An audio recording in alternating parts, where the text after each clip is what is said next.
tonight at 7 p.m. So we're going to start. No, we're not.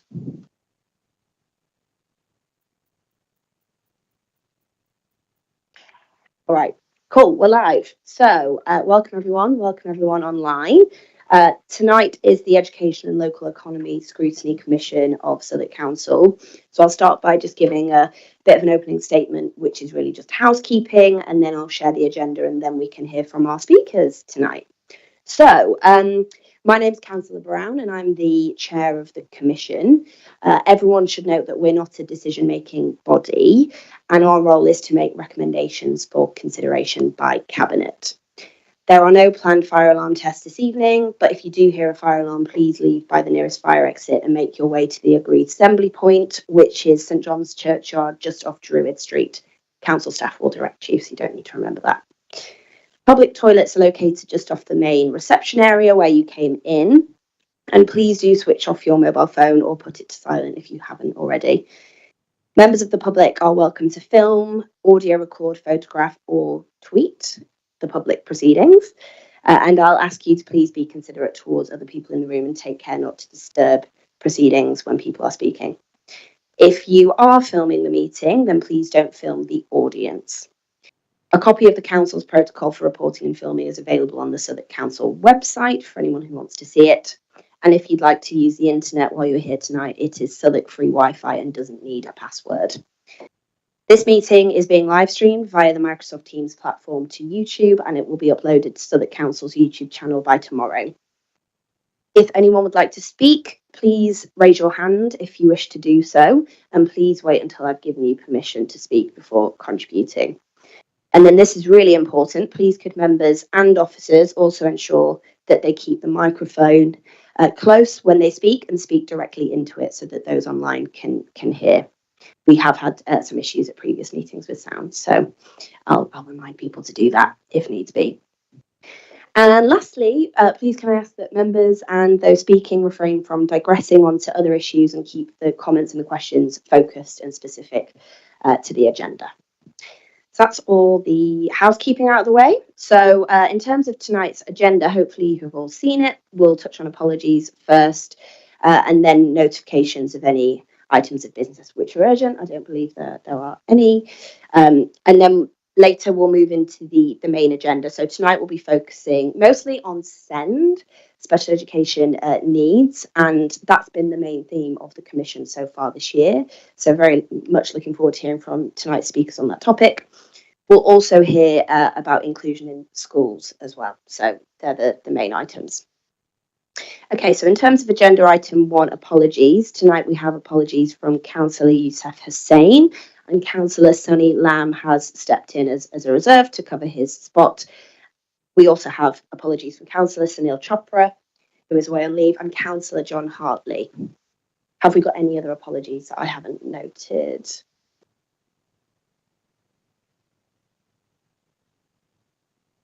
We have. Okay, cool. We've also got apologies from Martin, one of our co-opted members.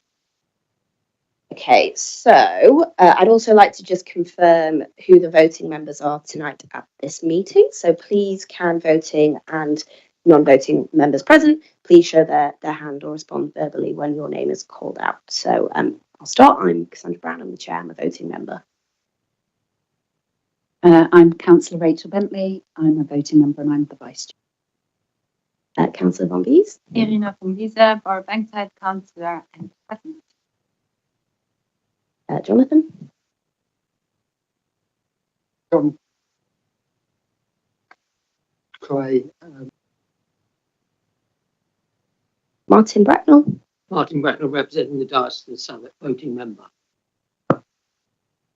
Councillor Lambay. Councillor Lamb, voting member, but personal reserve. Councillor Hanvas. Councillor Renata Hanvas, I'm a voting member. That's everyone. Everyone's a voting member on the panel. Okay, so on to agenda item 2. Any urgent items? I don't believe there are items tonight, so we'll proceed with the agenda as written. Agenda item 3 any interest or dispensations that need to be disclosed by any members tonight? So anything in respect of items of business which are being considered? Okay, so agenda item 4, the minutes of the last meeting. Please can members approve the minutes of the meeting held on the 26th of September 2024? Agreed.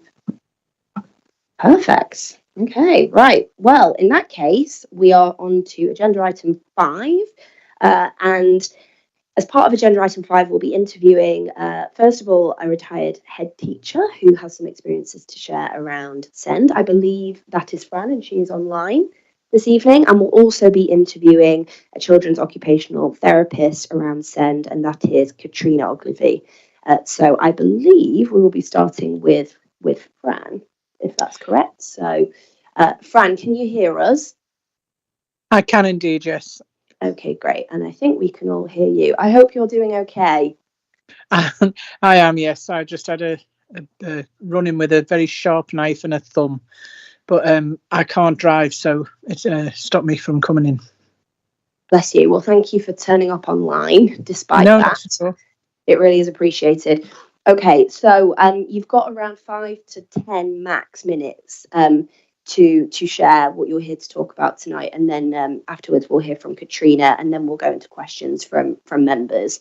So yeah, Fran, over to you.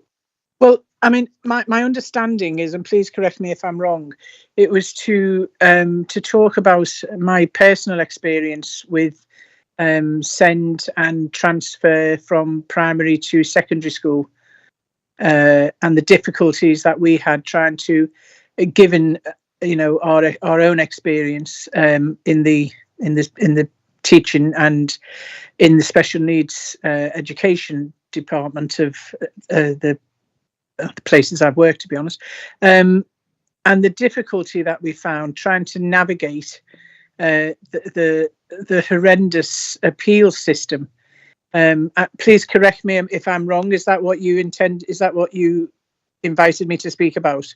Yes, Fran, and sorry, Yes, I didn't sorry, reiterate that. Yeah, so for the year, we've been focused on SEND and the impacts of children who have special education needs, and what the council, so that council specifically, can do to improve the process and the experience for those children and their families in Southwark. So what we want to hear from you really is your experience of navigating that journey with I believe your grandchild, and what they went through with the council, so that we can learn from that. So any improvements you can recommend as well would be very helpful. Absolutely. Some people may or may not know, when a child has an EHCP, which is an educational health care plan. Fran, you might be on mute. Could you check? No, I'm not on mute. I don't know if somebody's muted me. You are very quiet. I don't know if that's at your end or ours. No. You were quiet. You're louder, and now it seems I'm quiet. Can you hear me? Okay, so I think you just said we're loud. Yeah, I am louder, aren't I? This might. But no, it's good. I can hear you clearly, but I don't know if you can hear me clearly now. Are we sure it's not our end? My sound has changed.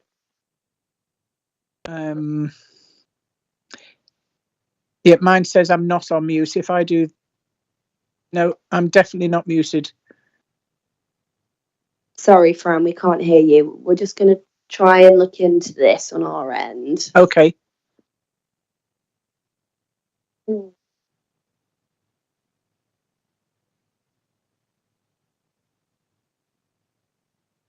I wonder if although I was going to suggest that we have Katrina come up first, but then is the sound working online?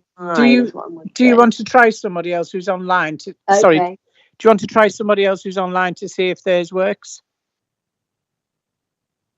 Yeah, you're a little bit louder, but it's still not loud enough. No. I can barely hear her. Fran, do you want to try logging out and in again? Let's see if that makes a difference. I'll do that now.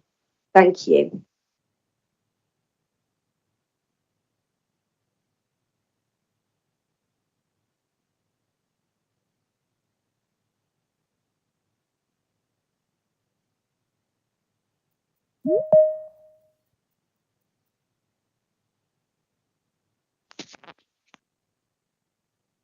Hello, can you hear me? Just about. It's still very quiet, but if you could speak loudly and into the the mic on your device, that would be great. It is up as high as it can possibly go. Wait a second. Yeah, it's as high as it'll go. Okay. I don't know how we're going to get around that. Can you raise your hand if you can hear her? Okay. Okay. All right. I think it's manageable. So let's proceed. Okay, I'll try and speak as loud as I can, and please just ask me to repeat. It probably won't take the full amount of time you've allocated to me anyway. So our difficulties lay from within a family of a child who is transferring. And what I was saying is, what I'm going to do is turn the camera off, and then I can hold the phone to my mouth. Hang on. Okay, because otherwise you just get a picture of the ceiling. So Frank has an EHCP and has had an EHCP since he was in year 1. In schools, what happens is in year 5, children with EHCPs are able to start looking at secondary schools in advance. So we started this a year earlier. We looked around many of the schools in Southwark, as many schools that had either an ELP or a special needs provision. The schools that we went through the process of going online and looking at schools that we could meet his needs, bearing in mind that he'd been in a mainstream primary school. The difficulties started very, very late on into the process when we started asking the people who were doing that from Southwark to let us know the responses from the schools, because every school had apparently said they couldn't meet his needs. Now, Frank's needs, without going into too much details, weren't around behavioural issues, which I understand as an ex-head teacher, the difficulties that can cause. It was mostly his social communication and his general ASD tendencies. There was no schools that we applied for that were in Southwark who said they could meet his needs, even ones with a specific ELP. So the difficulty started when we were allocated a school very near to where he lives, but was a 7th form entry school who said they could meet his needs. However, the difficulty was, again, they hadn't met him, they didn't visit his school. I took it upon myself to take Frank round to meet the Senko in the school, who very quickly recognised that the school wouldn't be suitable for Frank and had to renege on their offer. I was then informed that the only way forward would be for us to go for an appeal.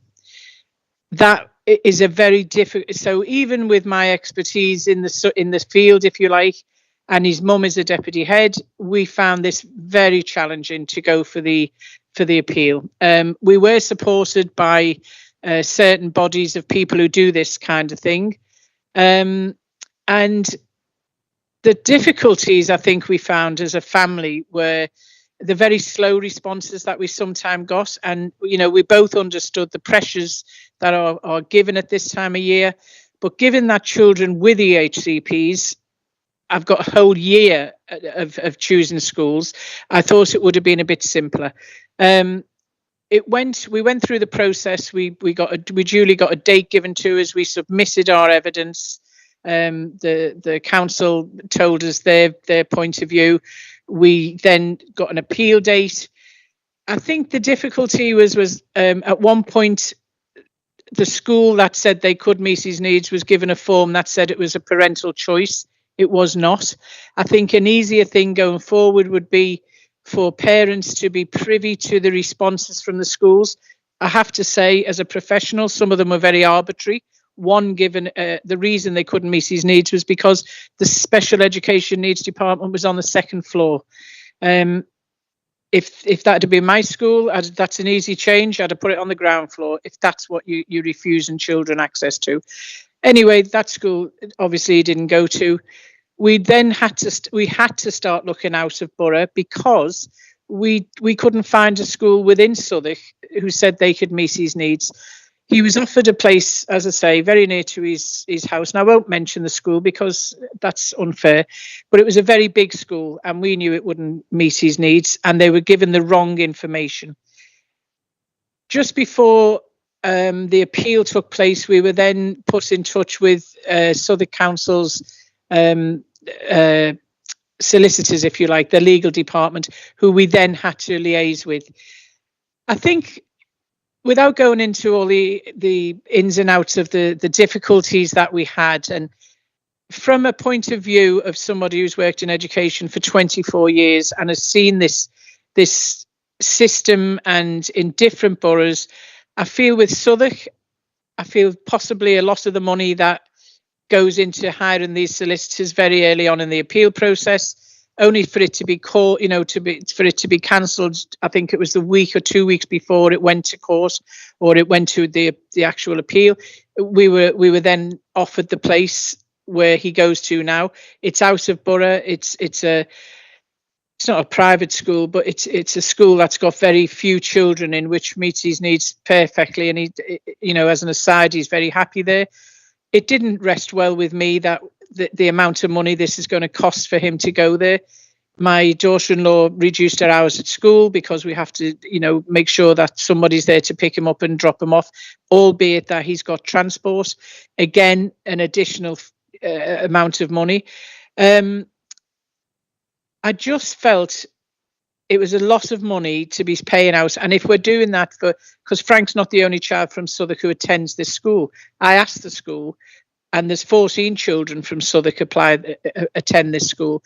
I feel the money could be possibly put to better use by maybe either having a special education needs school within Southwark, one who can meet the needs of these children with ASD in particular, because that's one of the highest needs, and also make sure that the schools that are applied for are giving really bona fide reasons as to why they can't meet the needs of these children, because some of them, they are very, very poor.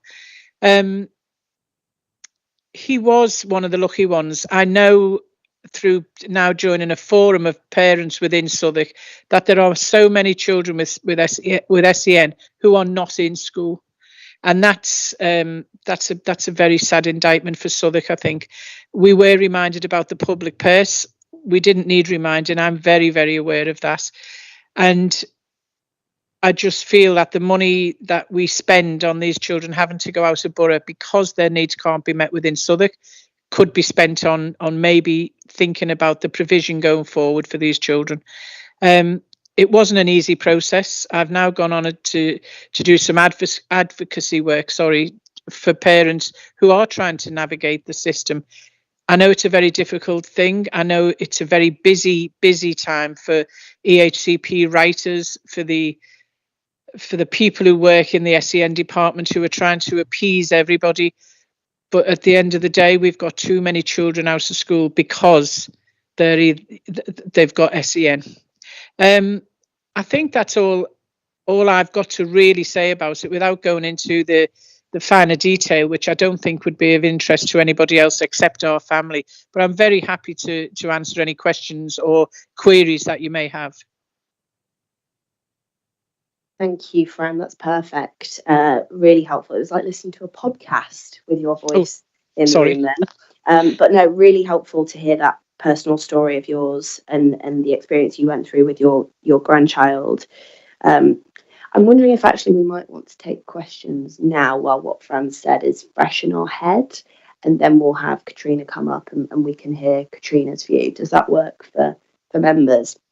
Okay, cool. And just to summarise then, Fran, from what it sounds like, there's some key suggestions that you've got there that the Commission might want to consider. I'd also be interested in hearing from the Council around SEN provision. It sounds like there isn't sufficient provision currently in borough, but we can perhaps have some feedback on that later once we've dug in a little bit further. But anyway, I will open the floor to members if they would like to ask any questions of Fran while we've got her. Councillor Von Vies. Thank you. And thank you very much, Fran, for your testimony. There's one question of understanding. Your voice is very low. I can barely hear. Can you hear me now? A bit better, yes. Okay. No, just saying thank you for your testimony.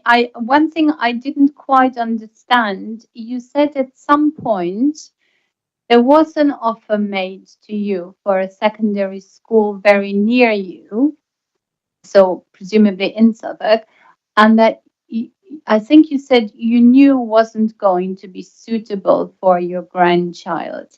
Could you elaborate why you thought it wasn't suitable? Yes, of course. Me and his mum went to see the school. And as I say, it's a 7 form entry, which means that when the children start in September, there will be 7 year 7 forms. When we inquired what would the provision be there for him, we were told that he would make his way to the special education needs department, and he would then find somebody who would support him. One of the criteria was that if he felt he needed help, he would go and find somebody. Now, the problem with children with ASD is, as I'm sure many of you know, the social skills they have are often around not being able to talk to people. We explain this. I have to say at this point, the Senko at the school we went to see was outstanding. The difficulty was they would have known that this school wasn't suitable for Frank, partly because of the size. As in most schools, there was 28 to 30 children per class.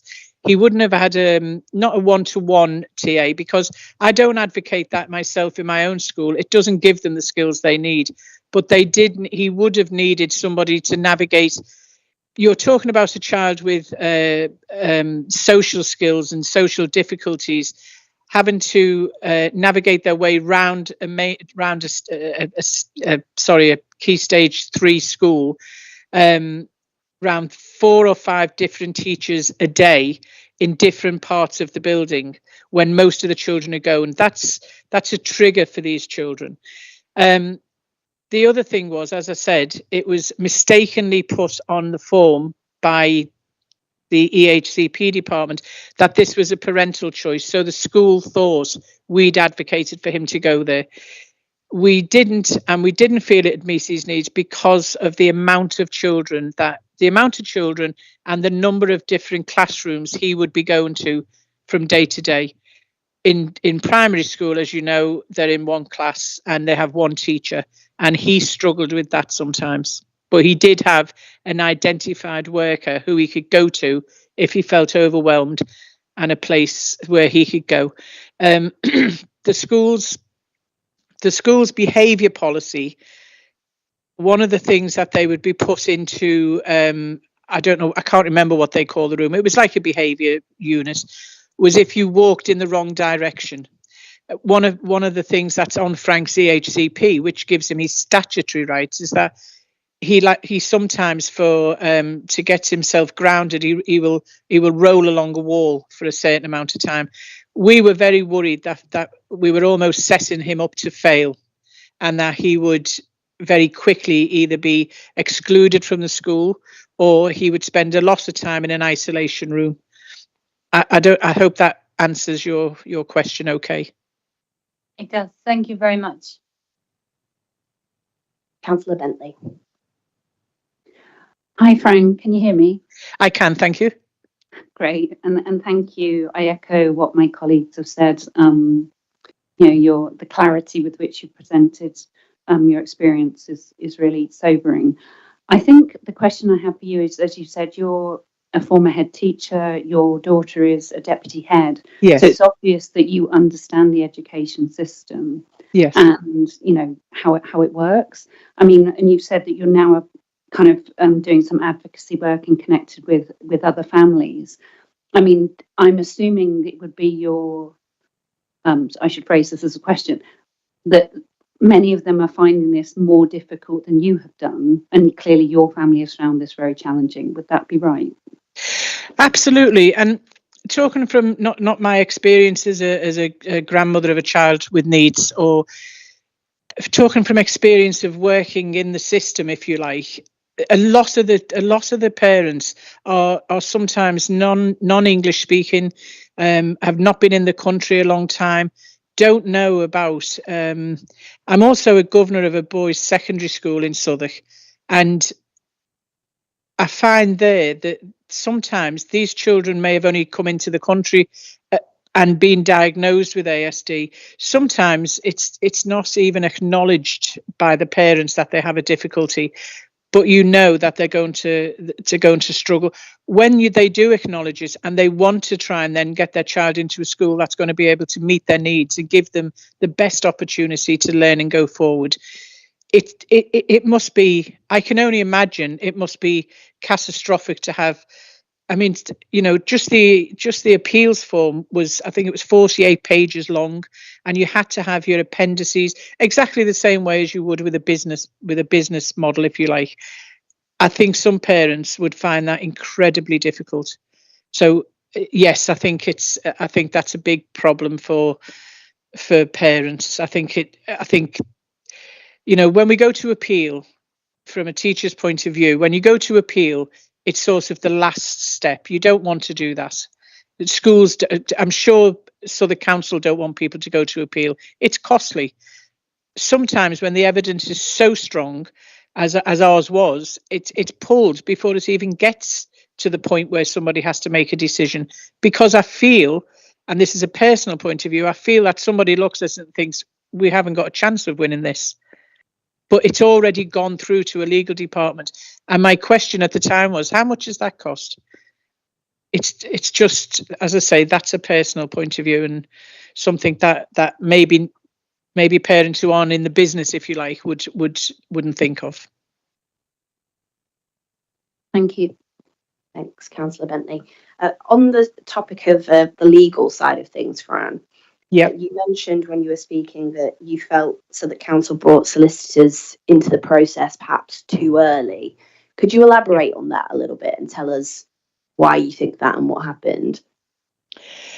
I suppose at one point my daughter-in-law, said to me, "Do you think it's to, I don't know, to coin a phrase, fire a warning shot across your bow?" It certainly felt very intimidating to us to have to go through a narrative with a legal team. Although, again, I have to be fair in saying, and this isn't because I don't want to dig anybody out, I merely just want to give a fair overview. The people we spoke to from the legal team were incredibly nice and supportive, but we still had to go through the legal procedures with them, of which, none of us are legally trained in that manner. And I just felt if there was a chance for more of a sit down meeting, and which we were eventually given by a really nice lady who works for Southwark Council. I think she's at your meeting, so I noticed her name. And she was very clear, and she actually, when we copied her into emails, we got replies, because often emails weren't replied to.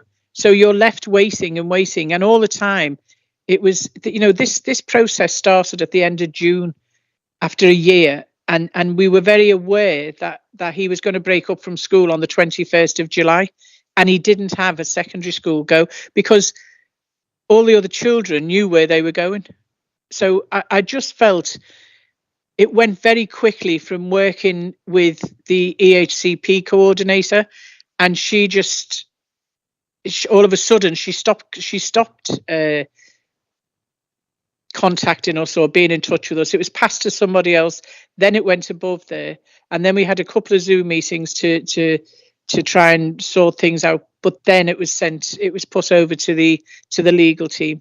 I think for a lot of parents that would have been very, very daunting, but when the child is at the center of this, you can't afford not to keep going, because that otherwise our option was to homeschool. We couldn't think of anything else to do because he would have been terrified. Thank you, Fran. Any other questions from members? Okay.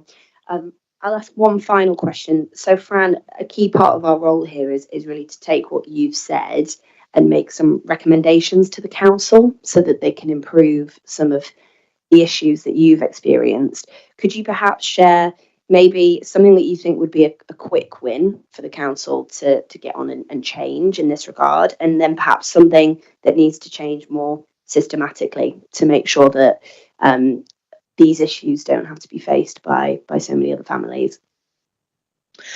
Oh gosh, a quick win on send is. I mean, I know a school, Haymarl, is moving into, or I think it's already moved into bigger premises. I think, to be honest with you, I don't know if there's a quick win. I really don't. I think the amount of children who are coming through with special education needs and who are expected to fit into neurodiverse needs, are expected to fit into neurotypical schools, the breach is just getting wider and wider. I think somebody should overlook, or not, sorry, overlook. I think somebody should oversee the responses when a school they get sent something called a consultation papers. One of our big bones of contention was that the EHCP that was being sent to the schools for Frank was 4 years out of date. Now, we raised this very early in the process. If schools aren't getting the right information at the start, they can't do a proper consultation. And if somebody can take responsibility for looking at the quality of the consultation replies, because we were then furnished with, because we requested, I wanted to see the replies that were given, and we were sent those. And to be honest, I was quite astounded by some of the reasons given as to why they can't meet these needs. In my opinion, they just weren't good enough. And I feel maybe as a body of people, somebody could just take a range of the responses, and because some of these children possibly could go to these schools. There was 2 we thought would have been suitable for Frank, but neither of them said they could meet his needs. And the authority didn't want to instruct them to do that, but that's part of the. That would be my quick fix, is to look very clearly at what's acceptable as to why a school cannot meet their needs, and if it's because your SEN department's on the 2nd floor, that's not a reason. That's an excuse. Yes, thank you. All right, and a longer fix. Sorry, I know we shouldn't go off. A longer fix would be, okay. Let's build a school. Let's put a school together that can take these children in Southwark, so that the Southwark EHCP money stays in Southwark. That's the ideal. Yes, I think we've heard that one loud and clear. So thank you. That's really, really helpful. All right, Fran. Well, thanks so much for turning up online. I hope is it your thumb? It is, yes. Okay. Well, can I just say thank you very much for inviting me. It's a pleasure to talk to so many people who are clearly interested in this, and this will be a message that I will send forward to anybody I deal with, that you have got this committee and you are looking at the scrutiny of that, because that brings me no end of hope that things will get better. I mean that sincerely. So thank you very much. Thanks for the struggle with the hearing as well, and I wish you all the best. Thank you very much. Thanks, Fran. It's great to hear that. Take care. Thank you. Bye-bye. Bye-bye. Okay, so up next on a similar topic, we've got Katrina Ogilvie, and I do ask members to note the correction in Katrina's role title. Katrina is a children's occupational therapist focused on SEND, and I'll just take the opportunity to clarify some of the acronyms for anyone who doesn't normally attend the commission. So Special Education Needs and Disabilities is SEND, and EHCPs are education and healthcare plans. So hopefully that helps somewhat as we go forward. All right, so Katrina, would you like to come up and take the floor? You will have ideally 5, max 10 minutes to share a little bit about who you are, what you do, the kind of work that you've done with families and children in Southwark, and finally anything that you would recommend the Commission to look at and take forward to improve things in that area. Absolutely. Thank you for inviting me today. Can everybody hear? Okay. Pull the mic a bit closer to you, as close to your mouth as possible, without swallowing it. Yeah, it sounds quiet to me, but how's that? Better. Okay, Thank you. I will speak up as well. And in a way, I wish you'd asked me to speak first, because listening to Fran gave me the opportunity to jot down a few things that I wanted to talk about. I ended up with a long list, so I will try and condense it somewhat. Absolutely. So I'm Katrina Ogilvie. I'm a children's occupational therapist. I've been working with children and families for coming up to 25 years now. I work with families and children in Southwark, but I work actually across South London. So I support families in Bromley, Wandsworth, Lewisham, Lambeth, Croydon. I think that's probably about it, but also provide assessments across the southeast of England as well.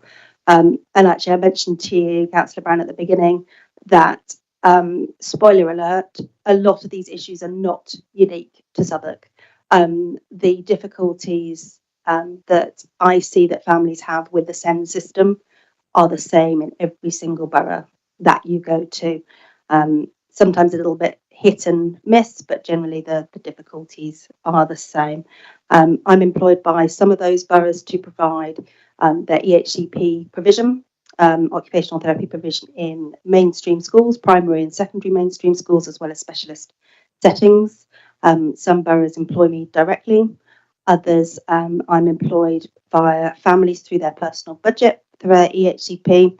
And others, these schools are given the funding for OT provision in the EHCPs by the councils. So there's lots of different ways, which again is another challenge for families. It's something that they need to work through, first of all. I first of all wanted to pick up on something that Fran said. Fran said that nobody wants to go to tribunal, and I think that's very true. No parent wants to go to tribunal, but most families I work with factor in having to go to tribunal. Even when things are shifting, perhaps, the story very much is that families have to go to tribunal to, first of all, have a local authority agree to assess, and then often have to go to tribunal once the plan is issued. And while there's lots of really good work happening in terms of getting plans issued within that 20-week statutory deadline, a big problem is that those plans often aren't fit for purpose. Quite often, provision just isn't included in there. So, for example, as an occupational therapist, we're a very unique profession in that we're trained both in mental health and physical health. And very few EHC needs assessments will actually, the local authority will employ an occupational therapist to provide part of that assessment. So when you look through a plan, and you'll see a lot of provision or a lot of information in section B for cognitive and learning that an educational psychologist has assessed, and lots of provision in section F for cognition and learning. But you'll scroll down to the physical and sensory section, and there's often very little in there.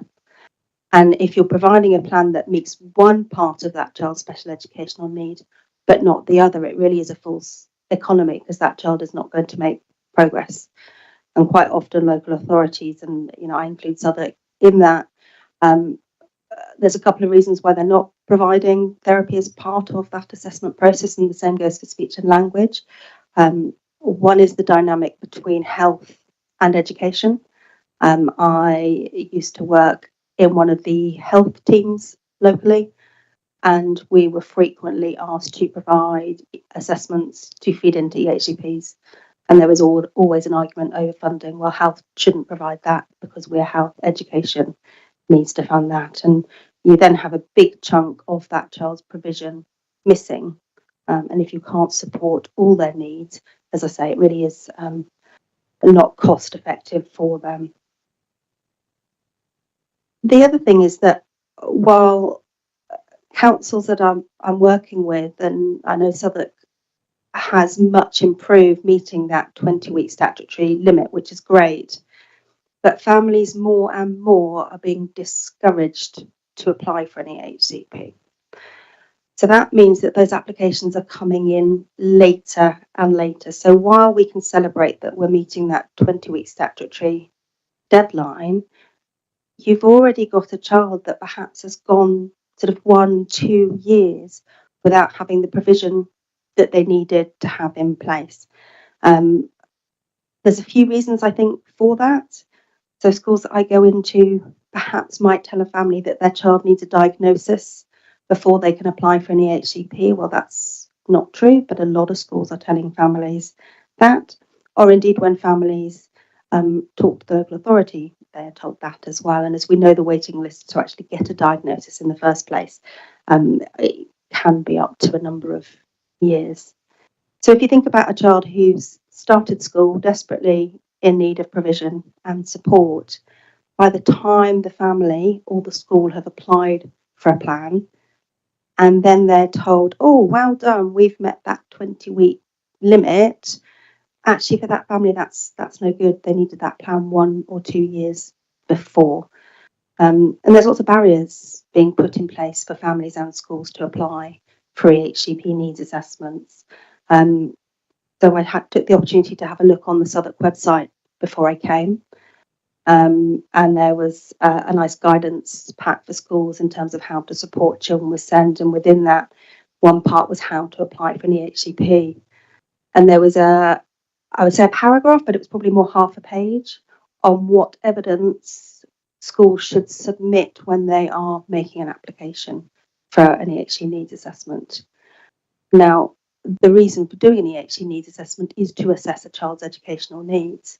So if you're already asking schools to do all those assessments in the first place, actually that's what they're crying out for. They're saying we can't get these assessment done. We've not got any money to get these assessment done.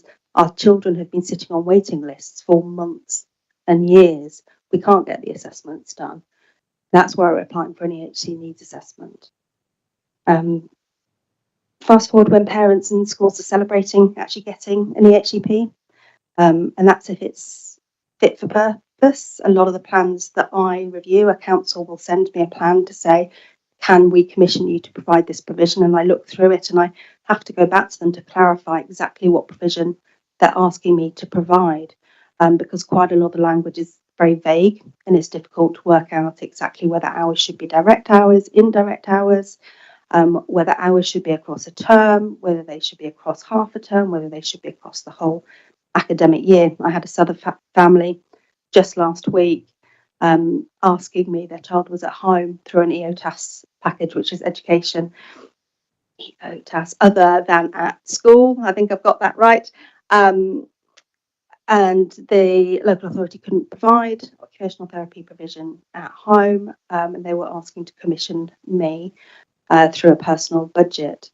And the mum said to me that her child had 6 sessions of OT per term. And actually, when I had a look at that plan, it didn't say that at all.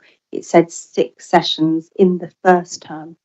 And the mum was really upset because she thought that this child should essentially have fortnightly OT sessions. But what was written in the plan was just for 1 term, the first academic term of that particular year. And what had happened was it had been, at best, miswritten from the original advice given by the occupational therapist, which quite clearly stated 6 sessions per term, not 6 sessions in the first term. But of course, that family felt very much like the plan had been written disingenuously to try and take provision away from her child. You've then got other things to consider. So annual review processes. So when we're looking at that 20-week limit and thinking about how many EHCPs are provided after 20 weeks or before the 20-week limit, it's also really important to look at how well those plans are reviewed annually. There's also statutory guidance in terms of making amendments to those plans, and lots of the families I work with and families tell me that that's actually one of the worst parts of the journey. They describe it as very much being a battle to get a plan in the first place. And I think there's this thought that once you've got a plan, everything will be all right. There's often a battle then to get the right provision in place in school, but also for that plan to be reviewed annually to make sure that it continues to meet the needs of that child. Last couple of points. Appeals processes. The last 18 months, I think maybe 2 years, I've done 2 appeals processes with families in Southwark that have gone all the way to tribunal. I tend to do quite a few tribunals a year, maybe 2 or 3.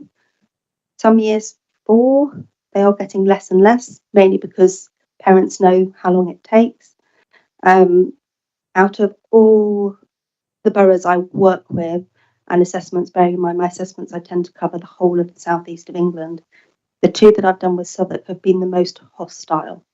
Now, that's not from necessarily sort of the case coordinators from Southwark, but certainly from the legal teams and the solicitors in those actual tribunal hearings. So this is when parents try to argue their case in front of a judge and they've got legal counsel on the other side. And in both those cases, it was as if a legal counsel were trying to really tear the parent apart rather than actually looking at the issues that we were there to look at. And in both those cases, the parents really didn't have an opportunity to come back and give their case because, of course, that wasn't what we were there to discuss. So I did want to raise the hostility there. Picking up on Fran's point, some case coordinators are brilliant at replying to families. Others, parents, just time and time again, don't have any replies to correspondence. And that really does lead to that trust between families and the local authority failing. And I think it's a really difficult thing to try and rebuild that trust. And I think that's a case for Southwark, but also nationally. And I would have to say, I don't think it's necessarily the things that have happened in Southwark in terms of the battles that her families have had to do that are the only reason for that trust being rock bottom. I think it's the SEND system in general. You know, we all will see the stories on the news and read sort of what families are going through. So if you're a SEND family, you don't necessarily have to have a bad experience in your own local authority to not have trust with your own local services. And I think that's something to really reflect on for members of staff working in SEND and local authorities, that actually parents come from a point of view of not trusting the system. Yeah. Can I say one last thing? Can. I'm sorry, I've gone on, but I have got to the bottom of my list. Listen to you all evening, Katrina. Actually, yeah, there are 2 more points, but I will only do one. I've been working with children and families for a long time, and I've said to friends this time going back into a new academic year that as an occupational therapist, it's the first time that I actually don't feel I'm making a difference. And that's really hard for a number of reasons, apart from professionally feeling like I can't make a difference. And that's because even though children I'm working with, in the majority, will have an educational health and care plan that lays out the statutory support they should have in school, they are just not getting it. And for the first time, so the last couple of years, you know, I would give recommendations to teachers and one-to-ones and teaching assistants, and we'll go away thinking, you know, I'm not sure all my recommendations will be put in place, but at least some of them will be, and I know staff will do their best. This is the first academic year I've gone back where not just teaching staff in the classrooms, but senior leadership and members of staff in schools are telling me openly, we cannot support this child and deliver your recommendations. So firstly, on a professional point of view, that's really difficult. But just from a cost point of view, I think then, well, how much am I costing going into a school to spend time with a child, to hand over programs that I know aren't going to be delivered? And I know when I come back, you know, whether that's week after week or half-termly reviews, this child is going to make no progress whatsoever because the staff don't have the resources to actually provide that support for that child. It does feel hopeless, I dare say, but that's sort of where we're at with the system. Thank you, Katrina. Gosh, that was really emotive at the end there. And it's quite difficult to hear. But I must say, everything you've said was illuminating. We started the year by hearing about timelines around EHCPs and the backlog. So to get under the surface like that, I think was really helpful. Annual review processes, for example, that's not even something we've thought about yet, really. So thank you so much. I'll open it up to members if there's any initial questions.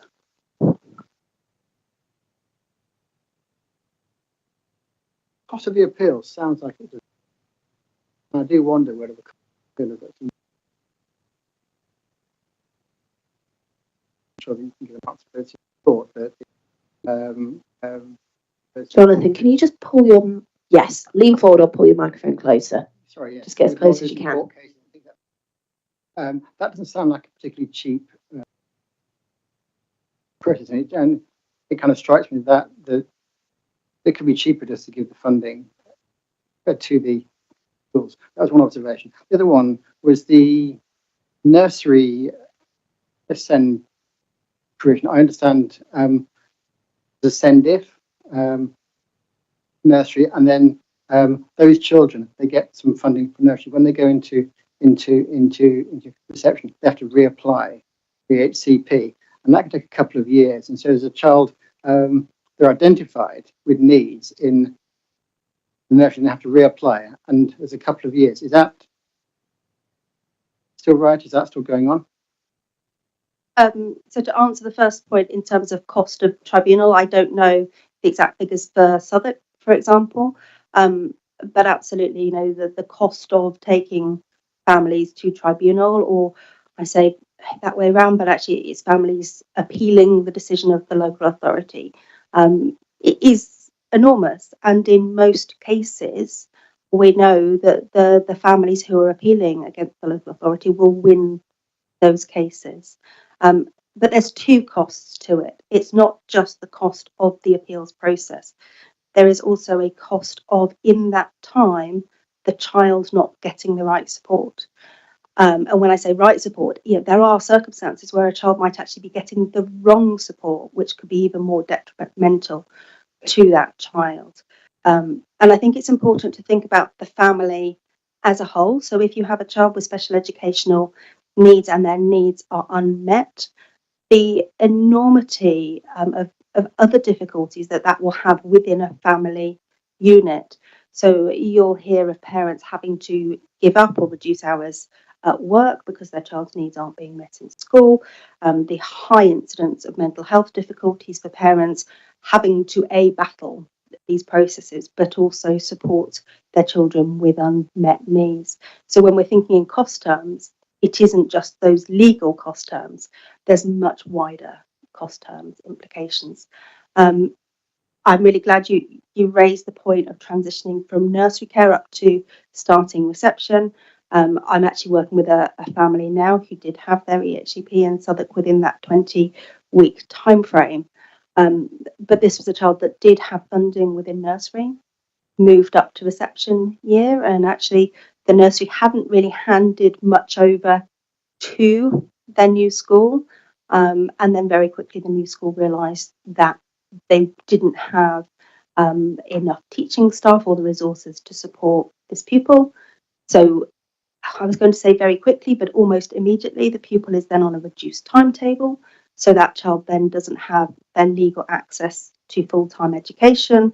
And they applied to the local authority. Actually, no, I get that wrong. They didn't apply to the local authority because the school felt that they needed a certain number of cycles of SEND support. So that means that local authorities, and this happened in Southwark's case, would like to see that a school have put in everything they could possibly can do to support their child before saying, actually, no, we need something more. And in this child's case, it was obvious that they were going to need an EHCP, but they had to jump through certain hoops before getting that provision.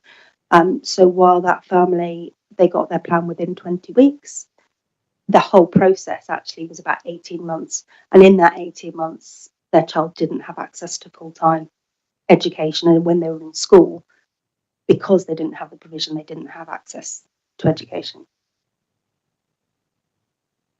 Thanks, Katrina. Could you maybe just quickly talk us through the timeline? So we're hearing 20 weeks is statutory, but the whole process takes a lot longer. What bits of that aren't we taking into account? or don't?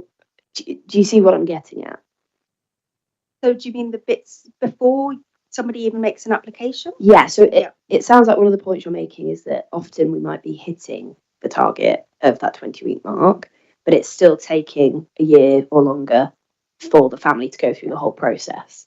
Yeah. So this does vary, and I have to say it varies very much from school to school.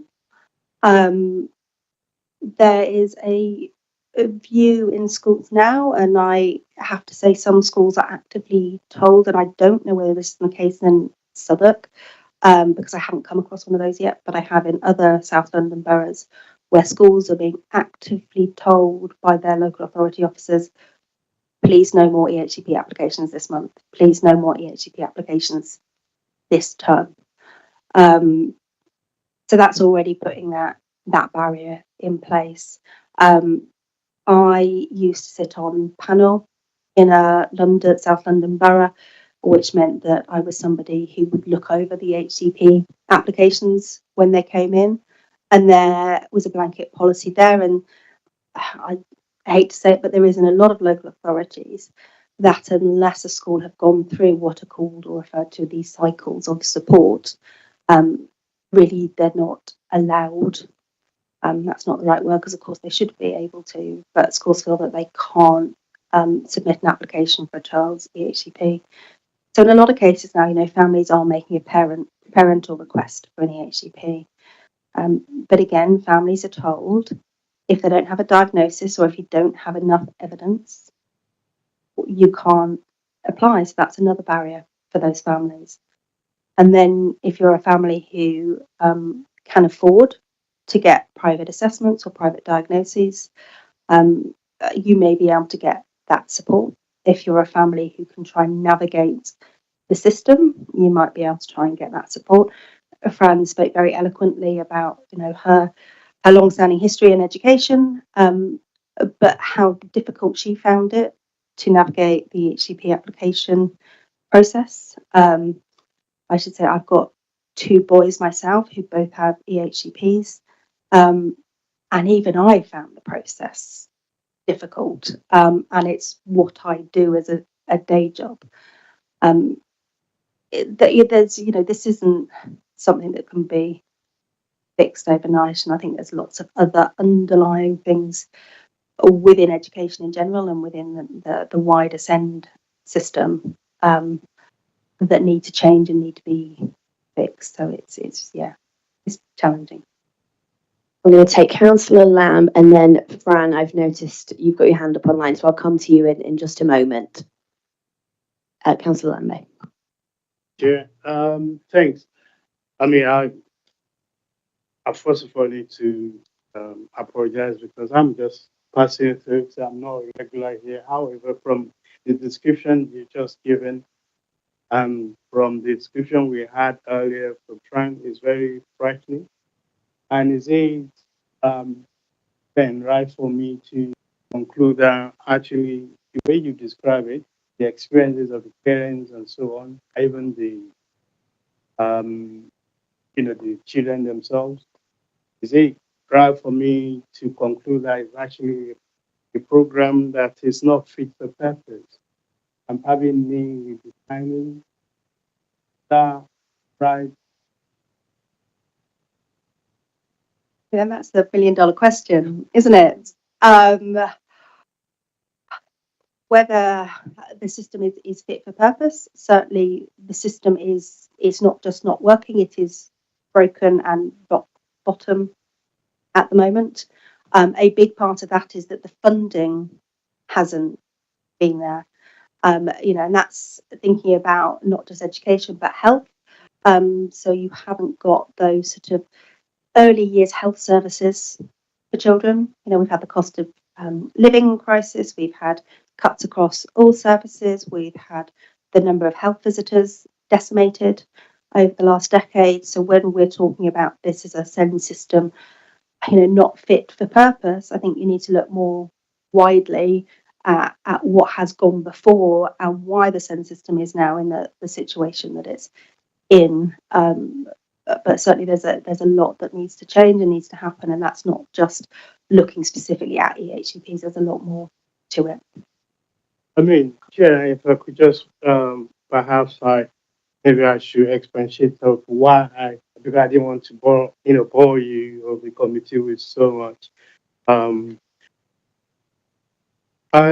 mean, some of the discussions, if I was right, disparity between the child's needs and what is being asked to provided. Plans. Sunny, sorry, Councillor Lamb. Yeah. I will have to ask you to speak as close as you can. All right. Lean into it if you can. Okay, I mean the Yeah, like I'm doing right here. Okay, yeah. So I'm just curious if we are getting this feedback from the users, parents, even they are afraid to even question the provision unless I wasn't listening properly, because they are even afraid to call to question the provision they've been provided to their children. Isn't that frightening?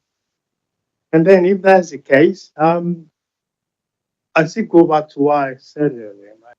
Sunny, have you got a second question? Yes. So what is the way forward? Is it we need to lobby at the national level or regional level? Is it something we can do at the local level? Thank you.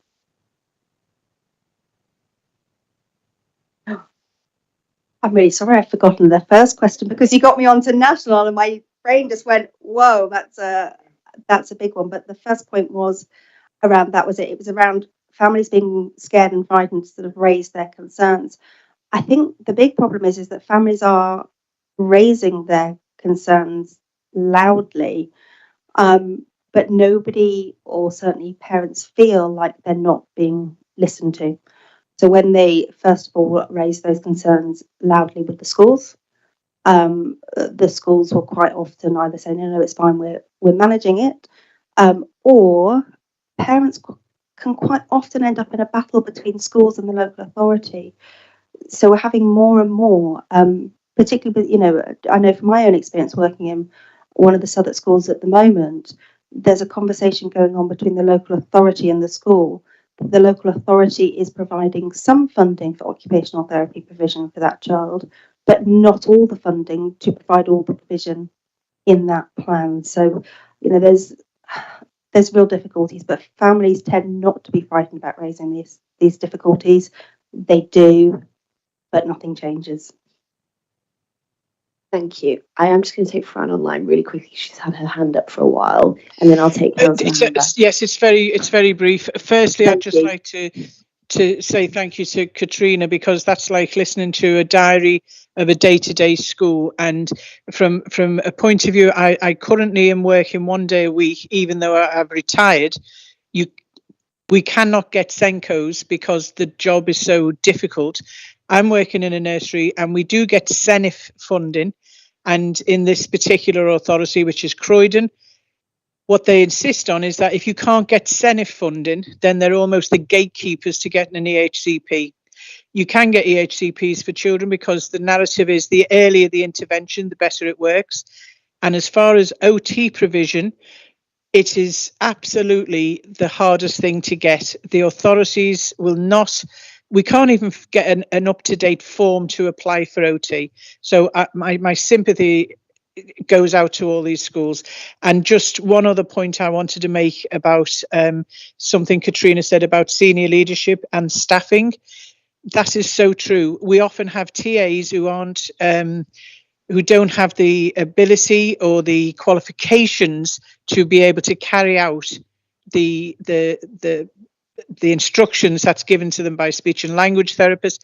It is absolutely the way Katrina painted it, and it is broken. And I'm sorry to have to say, as a senior leader, I used to have to say those things, and then to hear somebody with your experience that you don't feel like we're making an input. And I don't think the blame lies within one particular body. I think, well, clearly it's funding at every step of the way, and sometimes not being clear with parents and stop trying to bamboozle people who have got children who clearly need these. I'm sorry, I just had to say that. I don't know if I'm allowed to put your hand up then. No, thanks, Fran. That's helpful. It emphasises some of Katrina's points. Thank you. All right, Councillor Hanbass, and then that will be the final question. We've got 2 other meaty agenda items tonight. So over to you, Renata. Hello, sorry, this is not a subject I know that much about. So, in terms of funding a child once they have an EHCP, now all our secondaries are academies and quite a few of our primaries are as well. Does the funding following an EHCP, does it come from the funding source of the school, or does it always come from the local authority? And is that then if it does, is that a designated fund from central government? That was my first question. And my second question, sorry, I'm being a bit greedy here, is do you think that dealing with this issue would be helped if there was more special school provision, or would it be better served by having more support within mainstream schools? Sorry, it's 2 questions. That's fine. So on the funding point, local authorities are responsible for funding all the provision within an EHC plan. It does vary from school to school, whether they're a local authority or an academy school, in terms of how they receive that funding. And it varies within Southwark between schools and schools, and it also varies how other boroughs do it as well. So in some schools, for example, I'm commissioned by the schools to provide the occupational therapy provision, and they are funded for that provision from the local authority. For other schools, the local authority commission me directly. So again, this is an issue that actually it's really difficult sometimes to follow where that funding is coming from, and that then tends to lead to discussions, I say politely, more arguments about who is funding what. On the more wider point about whether having more specialist settings would help, I think it's true to say across the board that we've not got enough specialist settings for children who need a specialist setting. But the answer to sort of solving the SEND crisis isn't just to build more SEND schools.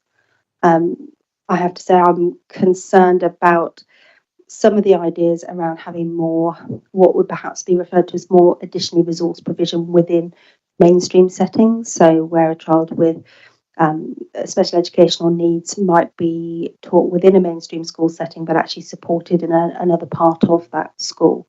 There is a view that some schools that I work in at the moment who have children who quite clearly, and their parents are saying very loudly, a mainstream setting cannot support my child's need. And more schools I go into across South London now are using empty classrooms to basically set up their own additionally resourced provision. But what they're missing, they cannot basically create a specialist setting space within their school, because children need more than just a different room. That's not inclusion, that's really sort of exclusion, I would say, but within a mainstream setting, because children with special educational needs who perhaps need that more specialist support need access to therapy rooms, sensory rooms, soft play, more messy play, more access to outdoor space, all those things which you just cannot recreate by basically putting children in a spare room that you might find often, dare I say it, in these schools, it's often down the end of the corridor. Thank you. It's a helpful question. All right, well, there was a lot in there, Katrina, so thank you so much. I think one of the themes that came up is the difficulty of this issue cutting across both health and education, which has come up, I think, in every commission meeting we've had on this topic so far. On the theme of quick wins, I appreciate it is impossible to achieve a quick win in this area, but Southwark Council website guidance definitely struck me as something that could be perhaps reviewed based on some of your recommendations. So, as well as a million other things. So thank you so much. Please, some concluding words, just Katrina. Very last, just I think 3 of my top sort of things to change. Ooh, Can I get yes. them really, really quick? Top 3 in 30 to 60 seconds. Is that 30, possible? probably less. Early intervention. If we're not getting that early intervention, we're setting children up to fail before they even get to school.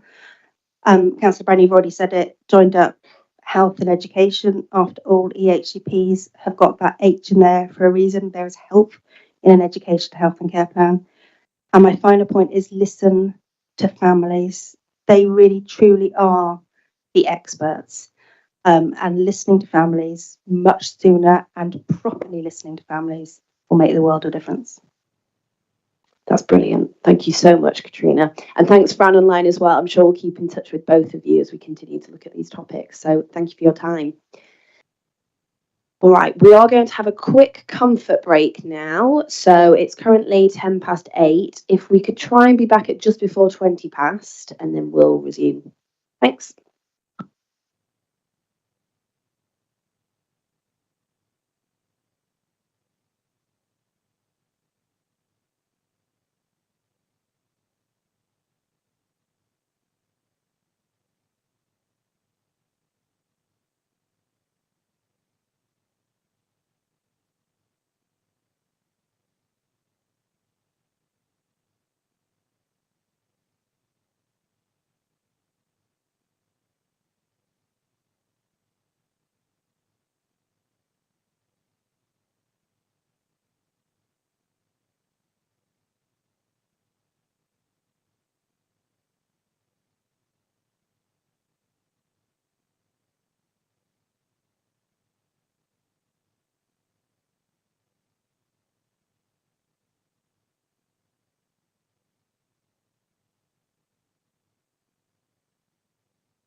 Okay, everyone. I hope you enjoyed your break. We're going to resume with the agenda. So we're now on to agenda item 6, which is inclusions in schools. So I would like to welcome Councillor Jasmine Ali up to present on school inclusions.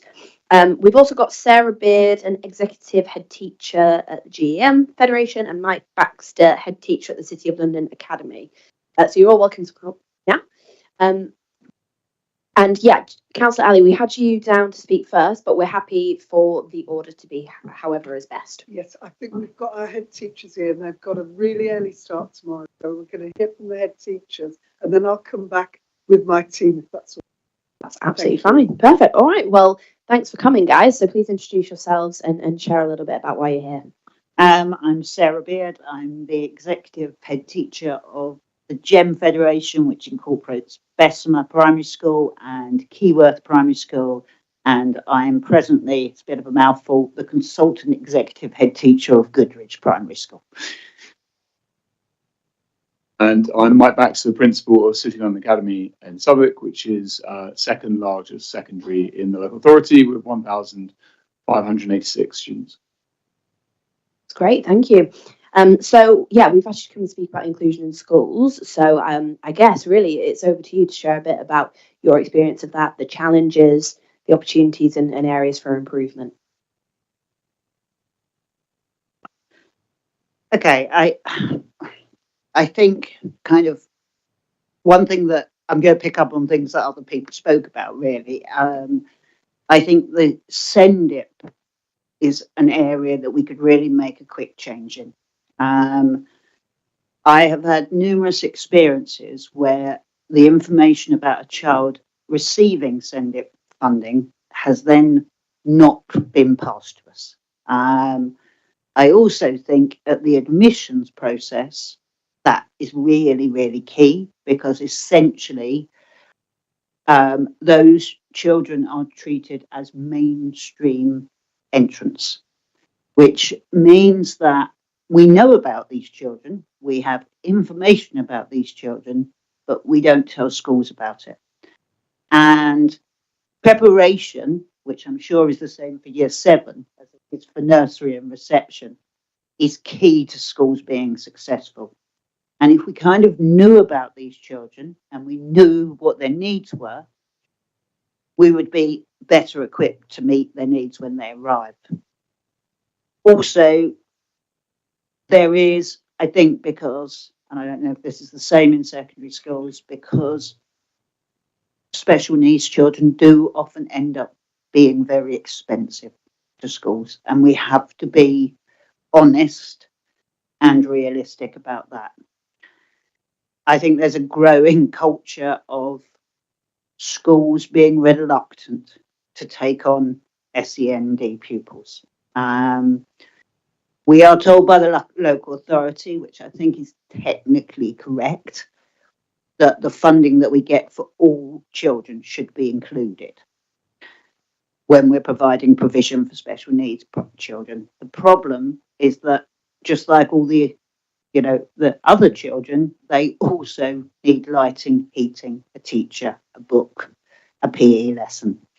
And so it isn't really additional funding. So sometimes we can get very minimal funding, the lowest band being just £4,000.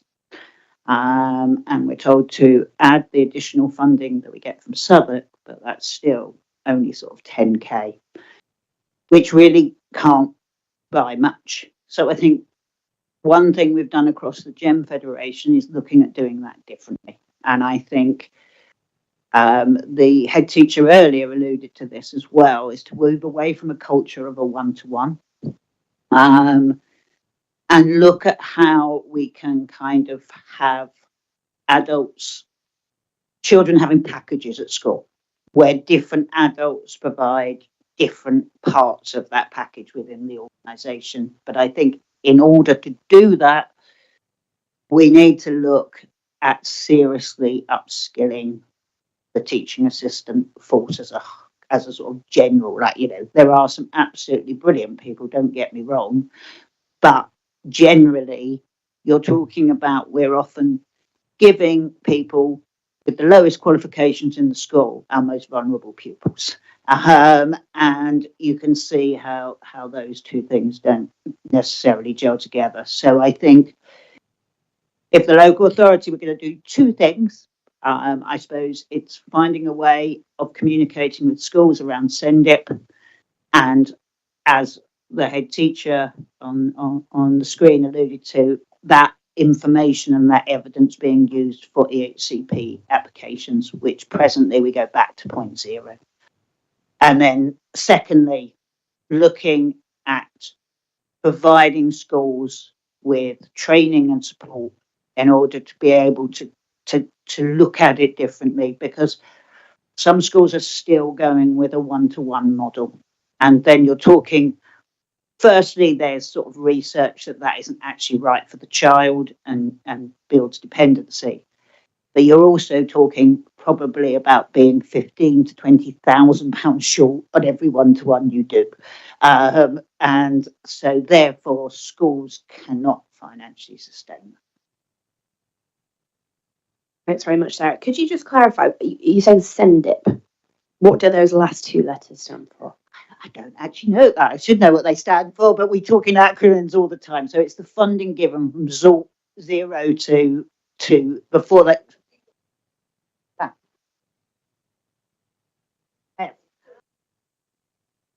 There you go. That got it. Yeah, I was hearing sorry. SENDIP now. I heard SENDIP earlier. And my SENDIPs muddled up together. Thank you. That's great. Yeah. Perfect. That was really helpful, Sarah, and nice and succinct. So that's great. All right. So, Mike, would you like to add on to that? Thank you. Yeah, I'm going to talk a bit more about inclusion and attendance as opposed to SEN, although obviously there's a heavy overlap there. So a bit about my school for context, and about secondary schools in Southwark, which I think is quite helpful to know, which you may know or may not know. So my school, I joined in 2019. I've been there for 5.5 years. It was a on paper results failing school. For sake, it's negative 0.48, which means the average grade and the average GCSE is 0.48 of a grade worse than the national average. Bear in mind, Southwark has great outcomes, we should talk about in a second. That was very bad relative to our cohort. It's improved massively, and now it's positive 0.47, which is almost half a grade better than the national average, which actually is bang in line with a lot of Southwark schools. We've got some very, very good secondary schools in Southwark in terms of our results, and a similar improvement in our A levels as well, which is really positive. I'm part of SASH, which is the Southwark Association of Secondary Head Teachers. We meet 5 times a year, and it's an amazingly powerful body that actually collaborate really, really well and want to know what the local authority are up to, want to know what best practices, etc. A lot of local authorities don't have what we have in terms of regularity of meetings, but also candid nature of conversations in those meetings. I think the fact that all of us are academies does help, or faith schools does help. We're not local authority schools. There is an element of, all of us are under that kind of mantra. It's also partly why we were able to, as I'm sure some of you are aware, have the announcement back in May about us aligning our mobile phone policies. We're the only local authority that done that at secondary level. No other local authority has done that, and that's around trying to prevent young people from getting smartphones too early and trying to give parents a genuine option to pick brick phones or smartphones for their child. They are age 11, 12, 13, 14. And we can only do that because SASH is a really pulled together group.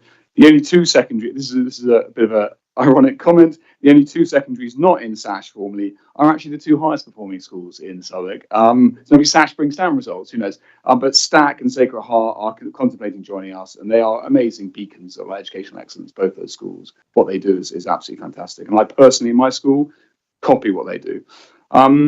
I'm only really talking about COLA today, but bear in mind there are parallels with other schools. I think rather than give too much more context, you've mentioned recommendations. I pulled together what I thought would be 5 interesting recommendations to think about, if that's helpful for you. First up, it's obviously mentioned to have more SEN provision. That's a wonderful sounding trope, but it is incredibly complex. I myself would not claim to know where to start if I was setting up a secondary SEN provision. You really have to know what you're dealing with there, and the SEN needs in that building, if there are 60, 100 students there, will be vast. So to be able to cater for that is really, really challenging, but a wonderful sentiment. And one thing we've spoken about at SASH a number of times is around the few primary schools that are shut down, what's happening with those buildings? Can they be reallocated either towards alternative provision or towards SEM provision? And there's a logical thing there. I suspect they'll end up as nice flats, but I hope that's not the case. I understand why that would be the case, but anyway. I think the thing that I believe, and I expect others and Sash would agree as well, is that we need to accept that suspensions are part of inclusion. Often when children go to prison, the opening line is they were suspended from school. Well, I don't think it was suspension from school that was the first issue in their life. It was one thing that was an issue in their life. But I genuinely believe that suspensions have enabled me to turn around my school. And without them, my school would not be turned around. So I genuinely believe suspensions are part of inclusion when used with efficacy, when done proportionally, etc. But some of my suspensions or permanent solutions are for children in school uniform consciously firing fireworks at mothers and daughters is completely unacceptable. Bringing zombie knives into school is completely unacceptable. Children who are persistently defying instructions, ruining lessons. If your child's in that year 11 GCSE class, you have a right for your child to get an education if it means that child is removed from that class. So we have to review suspensions as part of inclusion when they are done in the right way. I think often we get too far down that route and it can be very debilitating in terms of constructive conversations. Next up, I think we need to really embrace how good Southwark primaries and Southwark secondaries are and really champion that. In 21-22, at Key Stage 5, we had the best outcomes nationally. I didn't see a massive fanfare done about that. We should have had a massive fanfare done about that. I wasn't expecting it personally because actually my results in school weren't that great, but other schools were really fantastic that year and we've caught up, fortunately. But I do think Southwark secondaries, which I know more about, really are some of the best in the country. And if we want people to send their children to school in Southwark, let's really champion that, shout about it. Your child going to a Southwark secondary school is a good thing, particularly when you compare it to some of our neighbouring boroughs which cannot say the same thing about their secondary schools. So we need to persistently talk up our schools as much as we possibly can. I think so. One is SEM provision, more diverse, great. Secondly, embracing suspensions, part of inclusion when done properly. Thirdly, let's embrace Southwark, how great many of our secondary schools are, and our primary schools. I just know less about them and the outcomes that we get. Fourthly, let's work constructively with, as a local authority, with SASH and groups like SASH. It does happen in pockets. I do think there's sometimes a bit of a tension there. And I think that tension often comes from us as academies being asked things that we know are not expected of us. And I think relationships have probably got better in the last 12 months. But I think, when we're asking secondaries for things, making sure they are the things that we really need to know as a local authority. Otherwise, it's just more work for schools that are already flat out in so many different areas. And then finally, I think, and this will be controversial, and if this aggravates anyone in the room, I apologise profusely for it, but it directly links with research I've looked into and things I care deeply about. I think we have to understand, why is the SEN need increasing? I think we have to really think deeply about that. There are more children being diagnosed with SEN, and it's not just because we are better at profiling, identifying, and diagnosing. There is something that has changed. Now, I have views on what has changed. Poverty has not dramatically changed in the last 15 years. Cost of living growth is fine. We can't say there's been a massive increase in absolute or relative poverty in our local authority. Diet hasn't massively changed in that time either amongst our young people. The decrease in primary school and pre-primary school placements in sure start centres, that will have had a profound impact. The most at-risk families without getting support when the child's 6 months, 12 months, 18 months, that has a profound impact. And I do also believe, and there is evidence around the link between this and increased prevalency of ADHD, I do think screen time for toddlers is a massive problem. We have young people who are not able to sit still and just engage with toys. They've been programmed, hardwired by their parents, that when they cry, they get a screen shoved in their face. Now, the rewiring of the brain age 0 to 2 is profound. And if you're doing that staring at a screen, we are starting to see the impact of that. And there is research to this effect. One I read over the weekend was there is a direct correlation between likelihood of developing ADHD and amount of screen time age 0 to 2. We have to be honest about what's triggering some of the issues we're seeing. I don't think people are bold enough to talk about that and go, what do we actually need to do to decrease SEN longer term, which is some pretty challenging conversation to start with. So those are my 5 recommendations. Hopefully they're helpful. Hopefully they're worth a few conversations. Thank you very much, guys. Really interesting and some quite macro perspectives there, as well as direct recommendations for Southwark. So lots for us to think about. Councillor Ali, I don't know if you wanted to come in now or if it's better to put our questions to you guys if you need to get going. Should we do that? And then we'll hear the council perspective after. Okay, perfect. All right, well, I've got Martin. Anybody else want to? Okay, go for it. Sorry, not Martin, Jonathan. Apologies. Sarah, so the agenda actually listed, you have a very strong record with successfully turning around persistent absences. I wonder whether you could share some of your experience, and also what kind of recommendations would you make for the council to support others? I was going to talk about that, then I changed it when. So essentially, it's sticking to a system. It's so the system that the Gym Federation use, I don't think is any more sophisticated or complicated than systems that many primary schools have. But we doggedly stick to the agenda, and our families know we're going to. So, for instance, in this particular term, we have a focus on children who were persistently absent, which is children who came to school less than 90% last academic year, who remain persistently absent since September. And we particularly target those families. Then in the spring term, we target new PA families, and we continue this structure. And we deal with it right at the top. I still kind of carry out these meetings with parents myself, because we think it is so incredibly important that the children, we can't change things for the children, whether that's special needs or non-special needs, if they're not there. And kind of going back to the sort of gathering evidence, we often have attendance issues with children with special needs, and we can't gather the evidence because they're not in school enough. And so you get involved in this kind of vicious circle where you can't sort of get the evidence. So, but one of the frustrations, I suppose, is when we have exhausted everything and we refer it to Southwark. And I know Southwark's hands are slightly tied by the situation, that then they'll meet with the parents, they'll threaten court action. The parents will make a minimal improvement. So I had one family that went from 39 to 41% increase, which is obviously still significantly below. But because that improvement had been made, when the child started not attending again, we actually had to start the process from point zero. And so kind of having a mechanism which is now there more, that you can kind of draw on what they've done before, but in terms of court action, it's then, so a 6-week period is basically set, and if they have good attendance in that 6 weeks, they then do not go to court. And obviously, with all due respect, parents have learned how to play that system. Could I just build on that a little bit? I think there's the really hard to reach families, and they are just going to be really, really hard to reach. Maybe you'll never turn it around, etc. There is a decent cohort, which certainly post-COVID now have become more and more winnable. And of those families, I think there's various things that do have an impact. I do think the dogged determination, which you're alluding to, does have an impact with those families.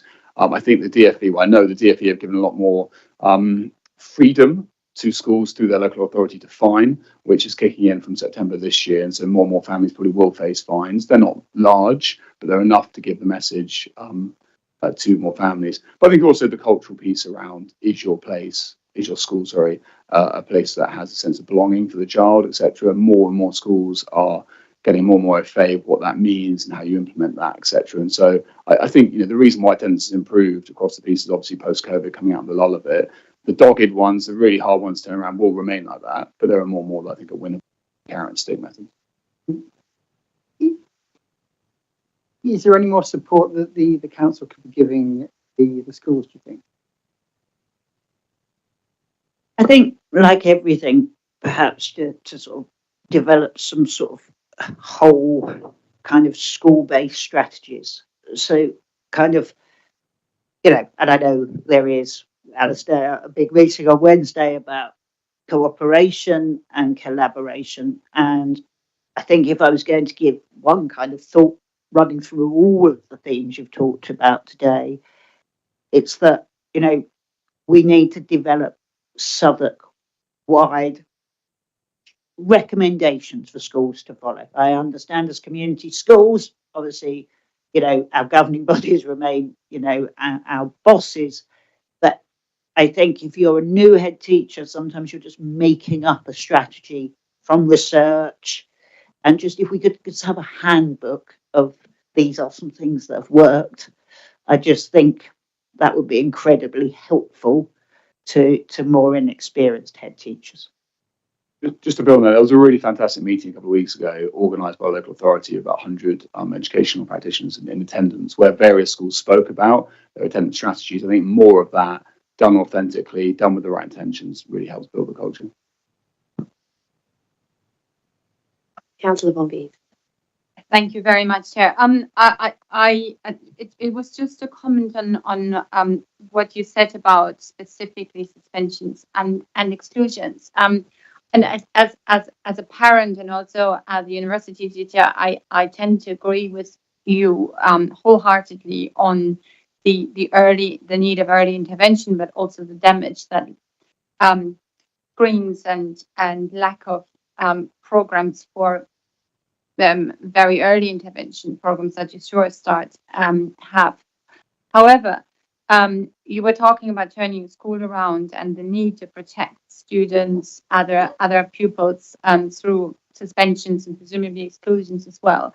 It does sound, if you permit me, a bit like you are writing these children off, and of course it will help with attainment figures and with your ratings if you have gotten rid of them. What happens to the excluded students? At what stage do you think realistically there is not much that you can still turn around, and where do they effectively end up? Do we follow where they go once they have been permanently excluded? Yeah, I know every single one of our children goes on the permanent exclusion. Obviously it varies depending on the situation. I think take a slight step back from permanent exclusion. There are a number of students who I would want to manage move, but the families refuse a managed move until the day the permanent exclusion happens. Then they go, okay, now we'll do a managed move. So you have to do the permanent exclusion. You have to do the paperwork. You don't actually convene the governor's panel and go through with it, because in that 15 days, you've managed to secure a managed move and the child starts their managed move, and then you rescind the permanent exclusion. It's quite a well-trodden path, regrettably, because parents and children want to believe that their child will turn their behaviour around despite repeat issues time and time again. I mean, so last year we permanent excluded a lot of students on paper, about 12 students. Well, actually, happened to those 12 students, only 2 got permanent excluded.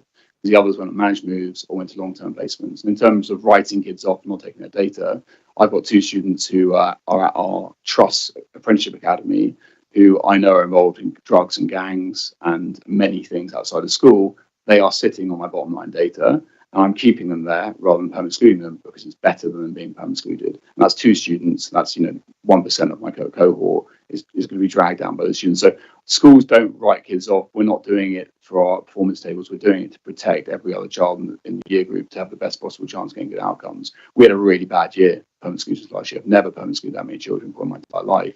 And the highest before then was 6 or 7 in a year, which then led to lots of managed moves. But the numbers that actually go to permanent exclusion and the child ends up at SILS, for example, is low. So, can you explain what is a managed move? Yeah, so managed move is when you typically try and with another school. Schools do it mainly school to school. Occasionally, a local authority comes in to help broker the move. That's like an insurance policy, but doesn't really happen very much. So I would work for another school in the local authority to give this child an opportunity for a 6-week and then 12-week trial. So 6-week midpoint, 12-week full trial. The terminology is changing around it as of September. So rather than managed moves, it's now technically off-site placements, but it's really the same thing. It's somewhat semantics when the DfE have changed. But it's trying to give a child a fresh start at a new school. And the school knows all about their behaviour. We've got in my school we literally never say no to managed move in my school, because I absolutely believe children deserve a second chance, often a third chance. They often don't get a fourth chance, if I'm brutally honest, but a second and third chance on managed moves. And it's one of the best things that some of the schools do is give these children these other chances. And I've got various students that come to mind, pass managed moves and fly, others that pass managed moves and then somewhat regress. And you think, wow, we passed on the managed move now. But anyway, you know what? There are students, let's go with it. So it does vary case by case, but that's what managed moves are. Thank you. All right, I'll take a question from Councillor Lambay and then I'll wrap up before handing over to Jasmine. Thank you, Chair. I'm glad, Councillor Von Vice, can't pronounce that name, actually asked that question. You said something about when some young children become very disruptive. Sonny, can you lean into the mic, You please? pass on, you just move them on. It becomes somebody else's problem. Now, let me finish. I'm not sure I said any Let me finish. Let me finish. Then you can then respond. Now, when it becomes somebody else's problem, now, have you ever thought about creative way of making them part of the school? Of course, perhaps with additional resources. Have you ever thought about creative way of making them rather than passing on simply because they are disruptive, passing on to become somebody else's problem? Thank you.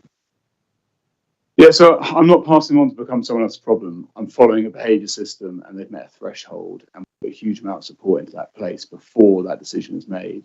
There are some situations where it's a red line, like firing fireworks at a mother and their daughter when they're in school uniform. That's a red line. You can't do that. You'll be permanently excluded. Or bringing a zombie knife into the school, you'll be permanently excluded. But in other situations where a child is repeat issues, a huge amount of support has gone into that place. We always, if the decision is taken to permanent exclude, have invariably tried to ask for a managed move or then later on offer a managed move, because we're not just trying to pass the problem on. And for every child that we're passing on, so to speak, we're also accepting students the other way. If I was doing a managed move with another school, that school would also say, that's fine, I've got a child in year 8, do you mind taking them because they're in a similar situation? So this is schools collaborating really effectively to keep the most at-risk students in mainstream. All right, thank you. There's so much more we could have dug into there. I'm certain that there's more recommendations to be found in terms of the work that we're doing with SASH and GEM. You know, what aspects of that are working well? What can we learn from that? So I'd love to get in touch so that we can, hear a little bit more. But that's all we've got time for tonight. But thank you very, very much. Councillor Ali, do you want to come up?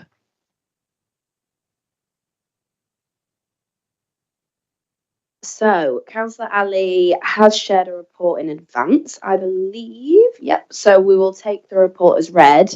And Councillor Ali, we are running behind. So ideally, you would have around 5 minutes to speak so that we've got enough time for questions. So do your best. And yeah, feel free to, I guess, really highlight any of the key aspects of the report that you really want us to focus in on.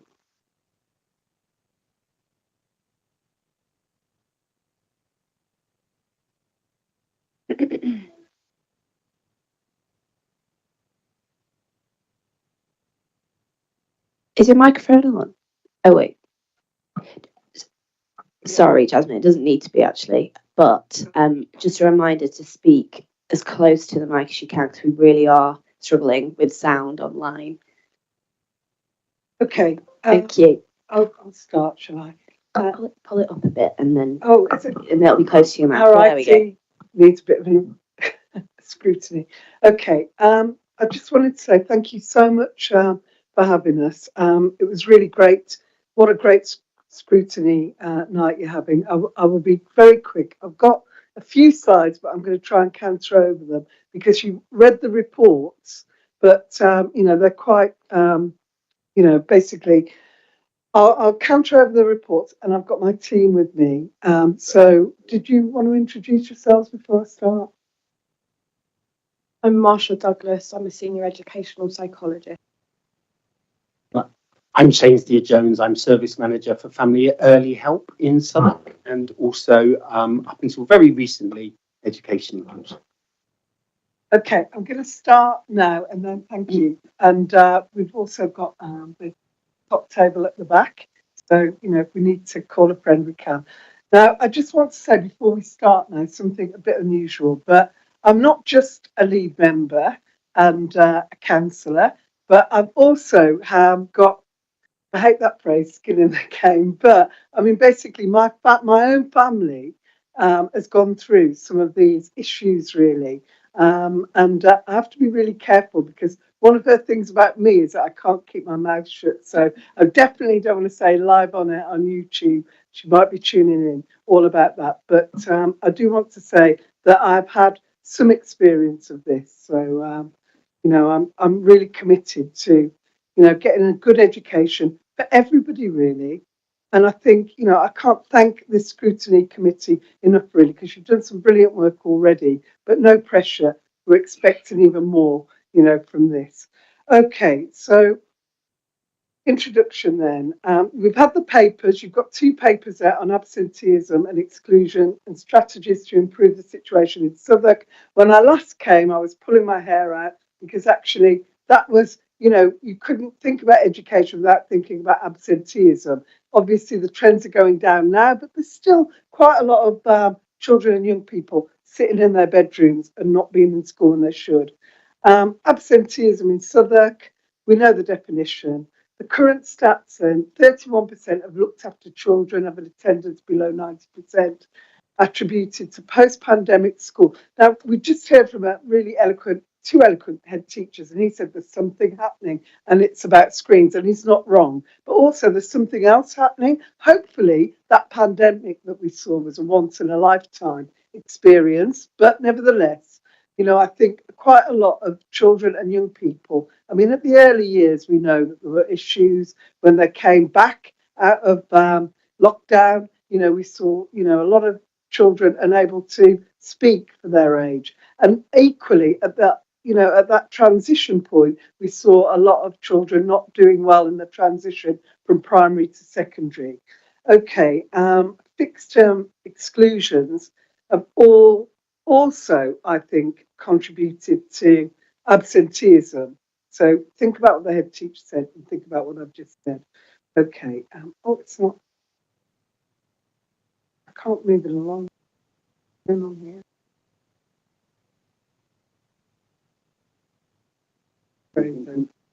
Oh, right. Okay. Catching up. Okay.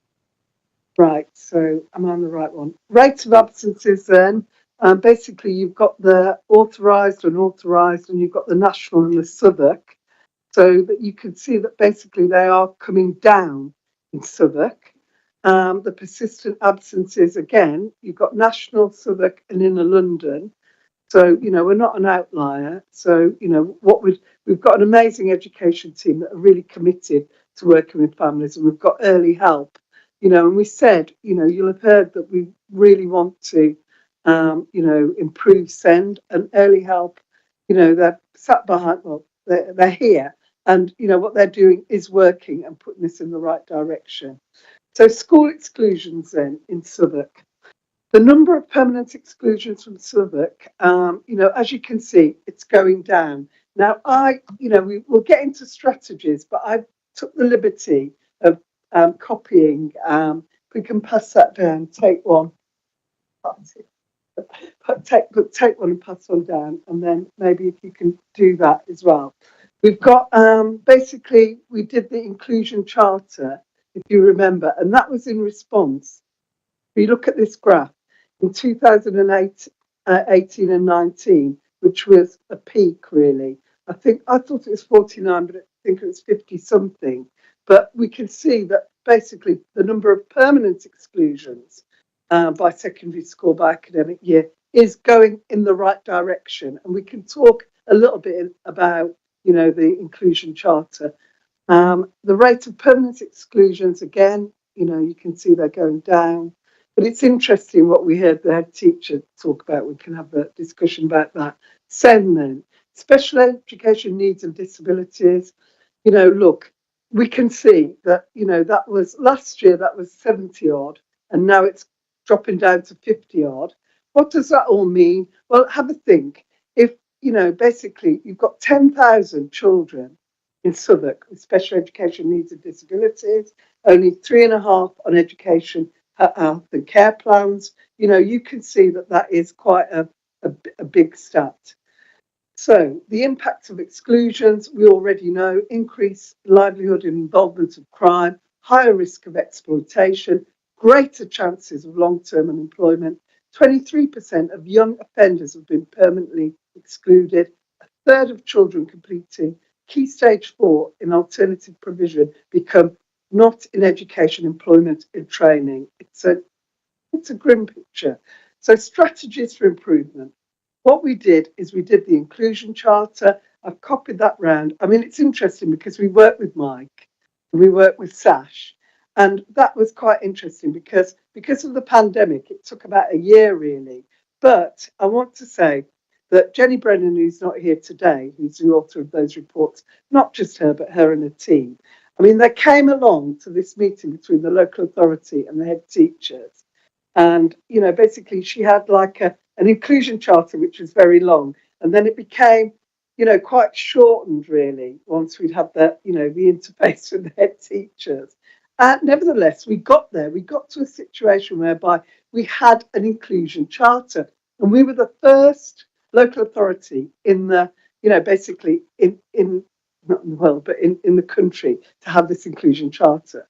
And basically, once we launched that, and that was great, that was an agreement between the head teachers and the council about how we're going to hold our students and make sure, you know, that every child was in education. But then once we basically went to cabinet, you know, in local authority land, nothing can really pass go unless you get it passed at cabinet. So the first point, we got it to cabinet. There was one journalist in there, and by the time we came out, it was viral. I mean, basically, the BBC led with an article, and they said, Southwark Council have banned school exclusions. And then basically your predecessor, Peter Bagudu, said, thumbs up on Twitter. And look, you know, I helped bring this about. And obviously it was just garbled and wrong information, really, because if you read the charter, it says, I mean, it's noble enough. It says that every child deserves a good education. We're going to make sure nobody's out of education. Anyway, so basically it went viral, and there was a big, like, Armageddon confrontation between me and the head of SASH. We were on the phone. We were both being, you know, asked by all the papers and the media. I went on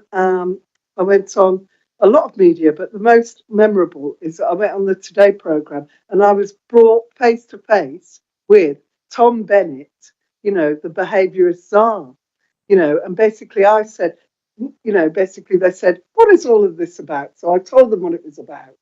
And they said, Nick Robinson said, surely Jasmine's speaking sense. And Tom Bennett said, well, it sounds like that. But actually, if you get a few bad apples, you know, basically it spoils it for everyone. So behaviour, the most important thing.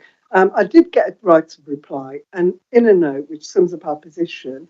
It's a shame, really, that all that behaviourism, you know, just clouds everything else, really, because actually you need to hold children, and every child deserves an education. And any child that is prone to exclusion has an unmet need. Anyway, so basically, Tom Bennett's the behaviour czar. On that radio that particular day, it was true that czars often reach a sticky ending, and he certainly did that day when we told him what we do in Southwark. Nevertheless, I'm going to give you a 2-minute warning, okay, Jasmine, before you hand over. Nevertheless, a lot of the head teachers didn't want to sign that up, but it's gone in the right direction because everything that embodied in that is happening, because our team, Early Help, are working with Sash. Over the last year, we've had a director of children's services, and people wondered and raised eyebrows about that. But actually, if you speak to the head teachers, if you speak to Sash, they do think, you know, that things have improved in terms of the relationship with the local authority and the relationship with the schools in holding children and young people. I'm just gonna, I'm there now. 1 minute. So we have a call to action, and we know that addressing absenteeism and exclusion requires a multifaceted approach. We have a call to action, and I just wanted to finish on this before we get the experts in. Education Secretary is now calling for a focus on well-being as well as exams. So that seems like an interesting place to be. the access to data is becoming faster now. Before, we had to wait in the bad old days for Whitehall, to collect all the information and spew it back out. But actually, we've got things like study books, which let us see on a real-time basis, that what children are in school and who isn't. We want to revolutionise special education needs and disabilities. If you look at your copy of Southwark 2030 strategy, we say we will have succeeded by 2030 if we've had a revolution in special education needs and disabilities. I think, we've already started that. We've got we need more clinical support from CAMS, again with the health component, and we need to understand what happens in schools. And really, I do want to say that it's good to hear from the head teacher. I think that his school is amazing, by the way. From experience, I can see that they really hold children when they're, basically in these managed moods. But nevertheless, it's all about data, isn't it? And like, if we're bringing data to you and you haven't got a real picture of how many children have been in this exclusion system, because actually, if it's only noted if you're permanently excluded and you've got these managed moves going on, it makes you want to understand what's going on. So I'm going to call for evidence on families' experience of exclusions and suspensions, really, to talk to them. I've got experience, I've got a few things to say, I want to hear what they've got to say. And I think that by looking at that, we'll get a little bit of a ethnographic insight about what happens in schools, really, and whether that is fueling, whether that helps or doesn't help on exclusions. So really, all the reports were read. I wanted to say thank you so much for your work on this, because even though, as Tom Bennett said to me on Radio 4, I don't know what Jasmine's talking about really, because she had a blip, 49 students, but so they aren't even an outlier. But for us, even one person being excluded is one too many when you look at the life chances. So I'll leave it there and leave room for the experts. Thank you. Thank you, Jasmine. The Commission obviously has seen the report, so I don't want to provide information or repeat information that you're already aware of. I think following on from listening to the head teachers and listening to Councillor Ali, I think a couple of things we want to press is that the picture in Southwark, and one thing to be clear of, we're not complacent, but we have a positive story to tell in Southwark. And actually, if you look at the data trends and the rates in Southwark, both for permanent exclusions, but also for persistent severe absence, they tend to be lower than both the national average, national rate, and also the inner London rate. There are obviously areas to work on and focus on. We are very and always have been focused on getting help in place for children at the earliest opportunity. We have some new developments. So, well, I say new, in the last couple of years, we've been developing our cross-system group for attendance and inclusion. So that is a strategic body with representatives from social care, health, SEN, family early help. That meets bi-monthly. And the purpose of that group is focused on the implementation of things like the Inclusion Charter, the core principles in it, but also looking at our changing statutory and non-statutory responsibilities and the updated guidance. So, for example, in terms of persistent attendance, in 2022, the DfE issued some new guidance called Working Together to Improve School Attendance. And that's been updated in subsequent years in the most recent iteration in August of this year. We had started a process in 2020 of developing our own three-stage approach.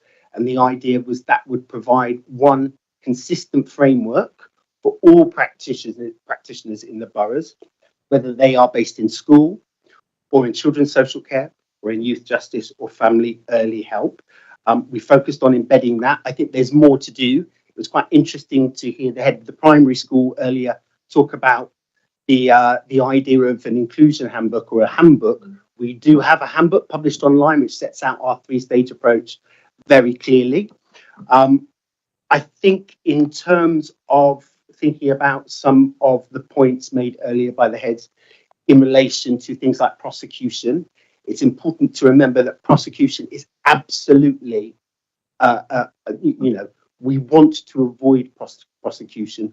We don't necessarily see that as a positive. So our focus is always on restorative support to parents and finding alternatives to that, so they don't end up at court with a criminal conviction. And it's questionable whether that will lead to a long-standing change in behaviour. You will have seen from the report, there are a huge number of activities that we offer, or we're part of, or we work in partnership with both statutory bodies, but also our voluntary sector partners, to ensure that every child has the right support. And I think I'll probably just conclude by talking a little bit about our team around the school approach and targeting support meeting approach. So every school gets offered a meeting, slightly separate approach, different approach for secondary schools compared with primaries. So primaries have a team around the school model, which is where a member of the family early help team will meet with the school and discuss the children most of concern. And they will use those meetings to also discharge our duties in relation to targeting support meetings, which is the bit that the DFE says we have to do. For secondaries, we just focus on the targeting support meeting aspect of it for the moment, and that's primarily due to the volumes of children. But those responsibilities in terms of persistent absence mean that the local authority there's an expectation that every child that's severely absent, that we have had a discussion with the school, that we're confident that there is a lead professional or a named lead, and that we're confident that there is an attendance plan in place for that child. Now, that doesn't mean that the local authority will always be the lead for that. It has to be systemic approaches. So the lead might be school, it might be children's social care, it might be youth justice.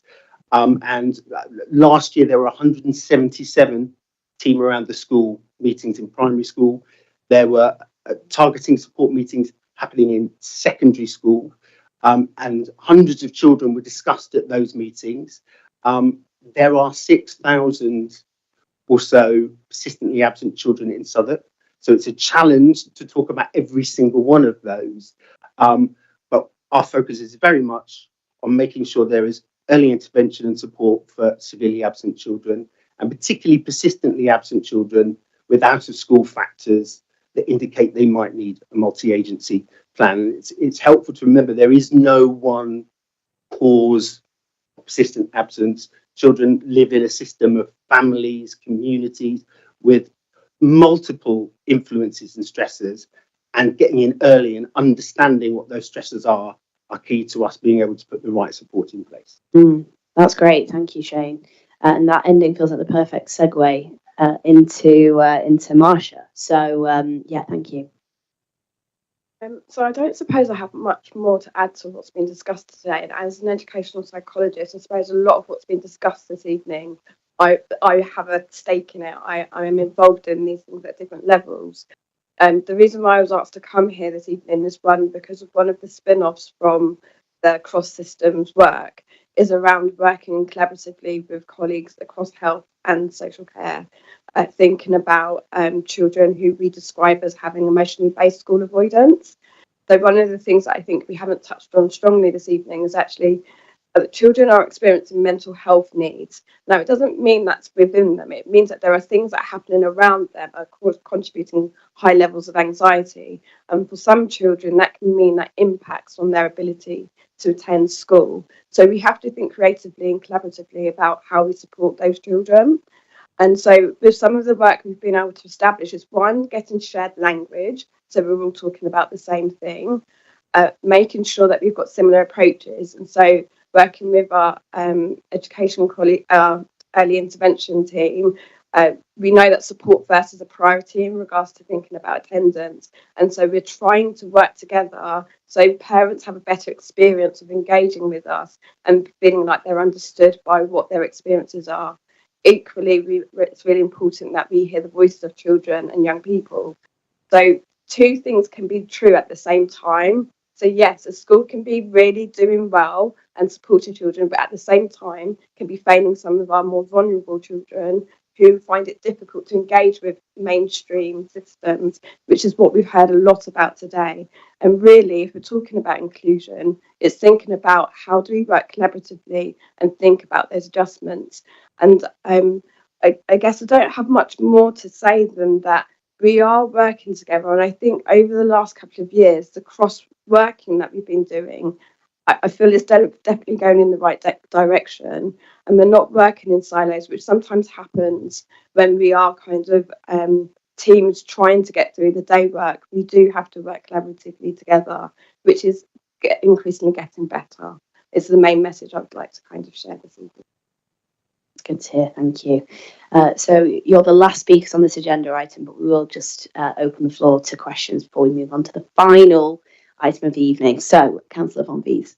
Yeah, thank you very much, Councillor, for this work that you're doing for our children. It's really interesting. Also, thank you to Councillor Ali. I'm really happy to hear that you want to revolutionize SEND, because after what we heard in the first part of this evening, nothing short of a revolution is needed in order to improve the current state of affairs. But I wanted to ask a different question, and that is about something that Mike said earlier about the deeper causes for the amount of absenteeism and exclusions. And he mentioned one thing that he thought was one of the root causes, and something that I haven't really found addressed in your inclusion charter, although I've only just had a chance to glance at it, and that is Sure Start.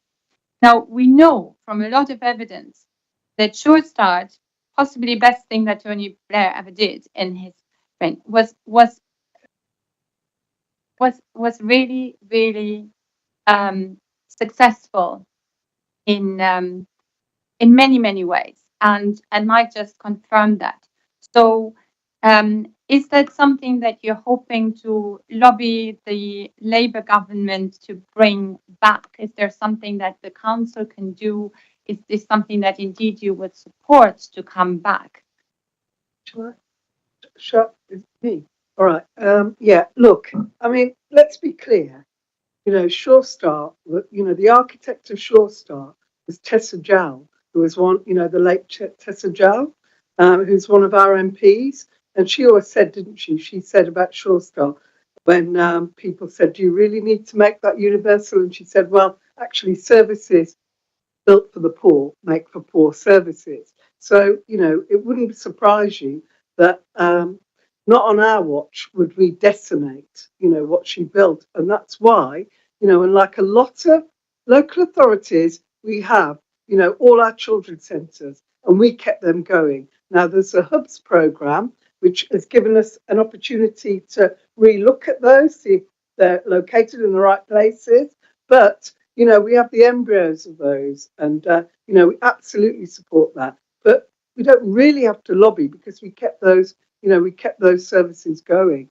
The other thing that I wanted to add as well is that we talked about early years, but also we know adolescence is a big flashpoint. And I can say that we have got in Southwark, Sure Starts for teenagers. So, we've got those up and running now. So, absolutely. But if we want to lobby the government to, ensure that all local authorities have Sure Starts, I wouldn't balk at that. Thank you, Jasmine. All right, so Councillor Lamb and Councillor Hambath. Yeah, thanks. Yeah, it seems Councillor Van Wiza and I don't know, you just taking my question, just like earlier. But I'm quickly going to ask, exactly that's what I was going to ask, because whether you call it Tesaja is still under Tony Blair's government. That's what is relevant. And what's important is that Sure Start was a flagship project, program that took care of the needs of every child, make it matter. And I believe not just Southwark, because the issue we've been talking about, it seems the issue that affects all children. How did they get to the state they are now? Now, the question I want to ask is, if we start from Southwark, is it something we can lobby the government at the national level that can become flag flagship project, a national one, which can benefit all our children? What's important is that we move away from intervention to a more proactive approach, laying foundation for the future. I think that's what is important here. Thank you, Chair. I think I agree.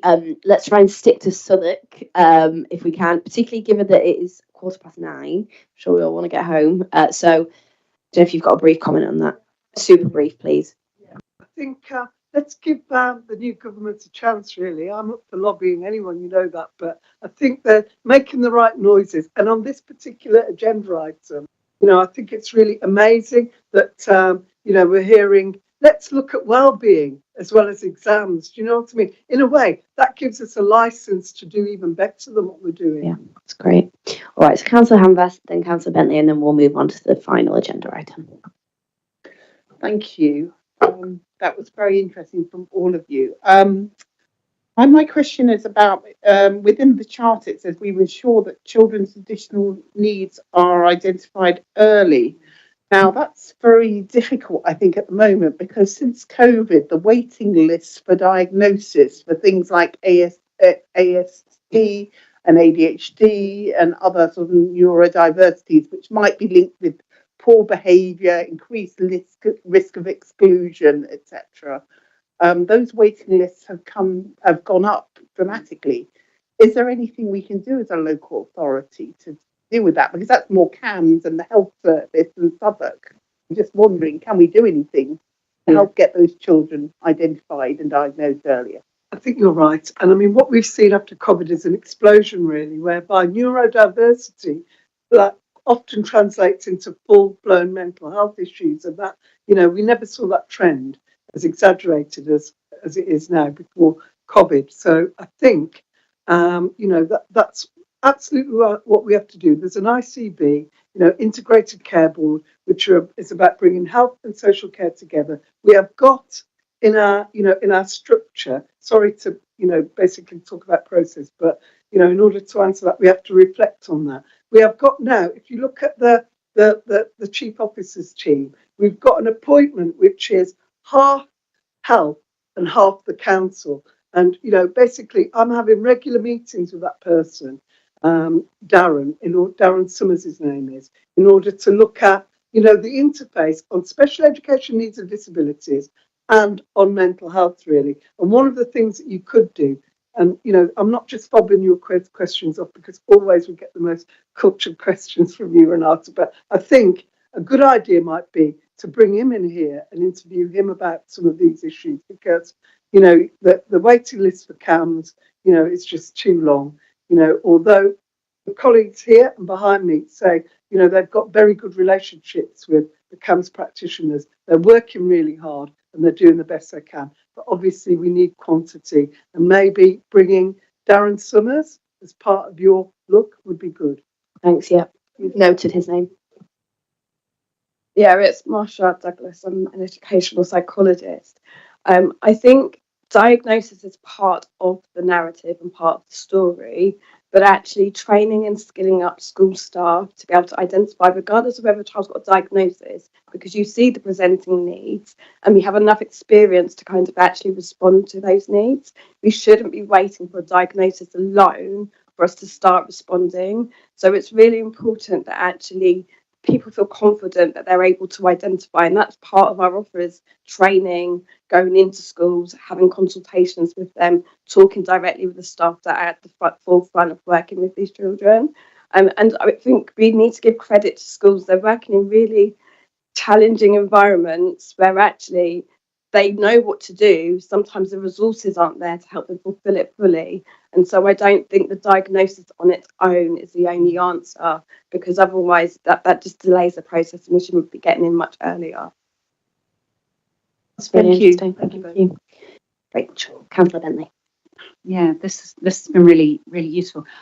I love a bit of data and, poring over this and like, oh my God, that's terrible. And, oh, that's really interesting. Something, though, that I think, just feels quite key, and certainly listening to the head teachers, is that you have got children, where you've really got a problem, right? You don't want them in the classroom because they're a danger to either themselves or to others.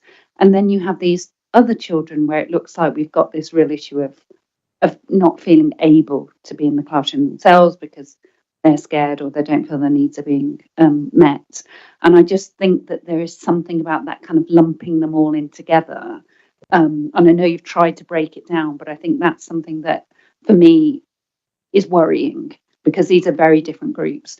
And you hear of parents saying, I want my child to be in school, but I cannot get them out and in to the school, and even when they're there, they might not stay. And so I am concerned about the fining of parents by schools, going back to the point that was made earlier about trust.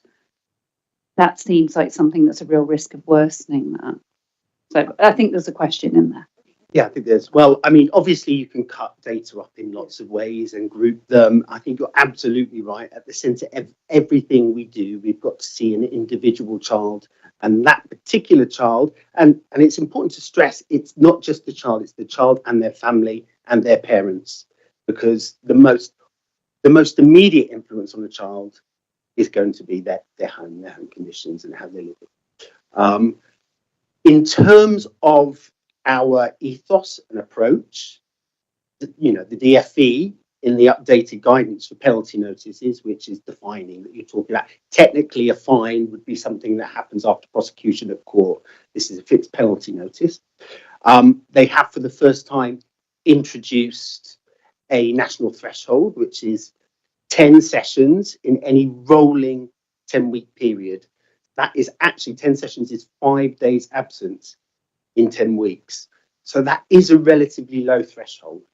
But the expectation is not that schools must impose a fine, it's that they must consider a fine. And the guidance is very clear that it's always a help and support first approach. So if you were to look online, it's actually part of our education inclusion handbook online. When the new procedures came in, we have updated our local code of conduct, which is statutory requirement. And that sets out very clearly what we expect of schools and other lead professionals before they come to us asking for a penalty notice. There is some research evidence that penalty notices can be effective in some cases, but our clear focus is that they will only be used when entirely necessary, and we will not be issuing fixed penalty notices where we are not confident that the school and or the professionals have done everything they possibly can in terms of having a supportive plan for that child and family. So I guess that's our ethos. We don't know yet how many. I mean, you have heard from the head teachers.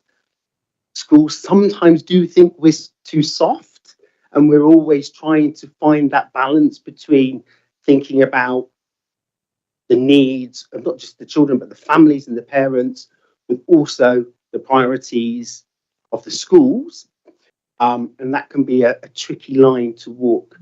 Sometimes we don't yet know whether we're going to have a massive avalanche, not so far, of requests for penalty notices, but it's something we'll be monitoring very carefully and tracking, and it will be part of our future persistent absence reports, I am sure. Yeah, it'd be good for us to look at that in future, I think.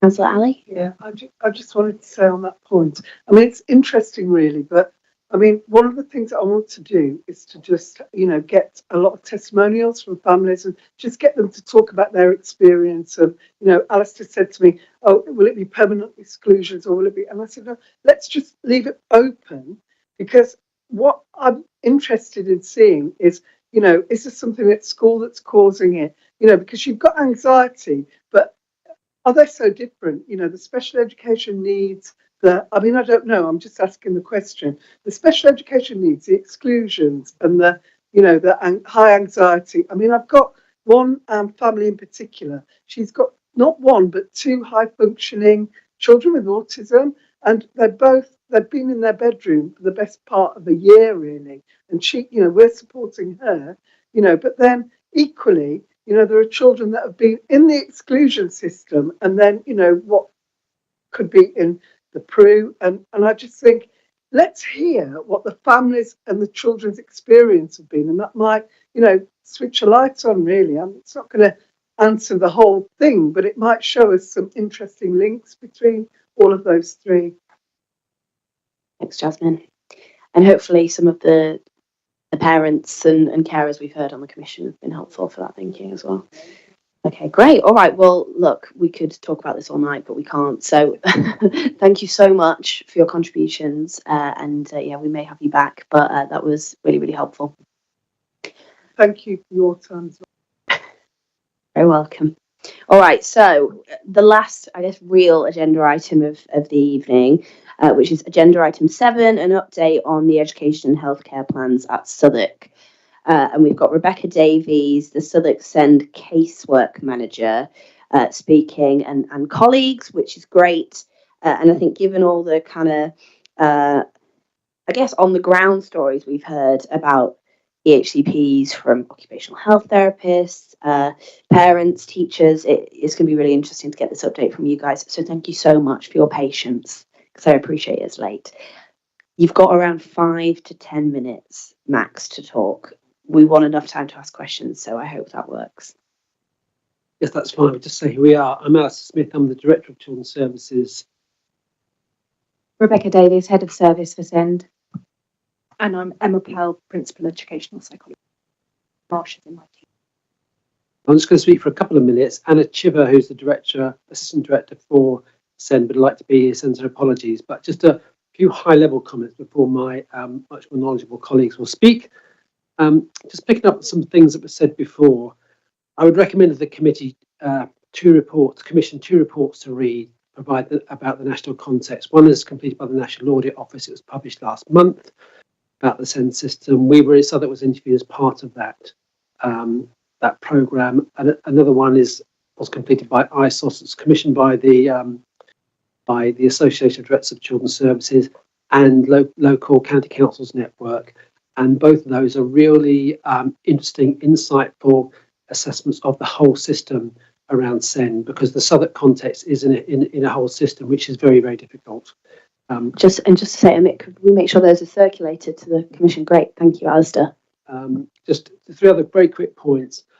It was said earlier that local authority funding is for Send. It's not. It's government funding that comes into local authorities that it then has to distribute to schools under very, very clear rules. It can retain a very small amounts of that for its services, and there are very small and diminishing amounts of that, plus some amounts that can be agreed by some schools. But largely it goes to schools. It's called the Dedicated Schools Grants. It's called the High Needs Block, and that debt can sit on local authorities' books, and it can be, for some councils in the country, it's huge and getting bigger. So it's a big issue. There's a statutory override at the moment, which means it doesn't sit on local authorities' books, but that I think runs out in a couple of years. Better for those children, but it's money that is in schools, and when it's spent on high needs children, it's profiled for those children. So that's what we need to work as a whole system to make it work better.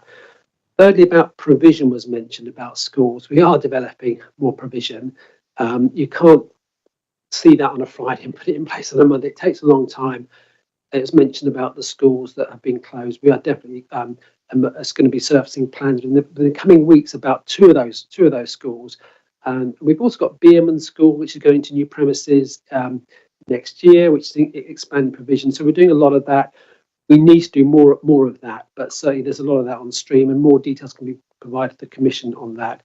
And then my final point, and I'm going to hand over to colleagues, is we spent a lot of time in the commission on the 4th of September looking at early help and incentive funding. So there's lots of that I had a quick refresh when I was there, that there's detail that responds to some of the understandable concerns around what we're doing, and it is a stronger system now and a strengthening system learning around that as well. So I'm going to hand over now to Rebecca, who will speak. I'm very conscious that you've all read the report and the recommendations within that report, and it's very late, and I'm sure everybody wants to go home. So we won't spend a great deal of time going over all areas of the report that you've already read, but we'd like to touch on some key areas, particularly areas that maybe have been discussed previously tonight, and Emma and I was eager to get up and answer questions too. The first part of that is around the graduated response. So that's the universal offer for children and young people within our education settings. The graduated approach is looking at the identified needs of the young person. So that's not specifically diagnosis, that's around the presentation of need. It is a needs-led system and not a diagnosis-led system. So the first part of that process is assessing the young person's presentation of need. The next stage is planning for that need. The third stage is the doing, so implementing the support that young person needs. And the final step is the review. We heard earlier that often there's a blanket approach to considering an EHC needs assessment for young people. That approach, so the test for whether or not an EHC needs assessment is required for a young person is set out in the Children and Families Act 2014. It's a 2-limb test. So the first limb of the test is may the child have special educational needs, and the second limb of the test is may the child need special educational provision in line with an EHC plan. In the Code of Practice, they set out guidance for local authorities to determine whether or not the second limb of that test has been met. And that is the guidance that is published on most, local offers across the country.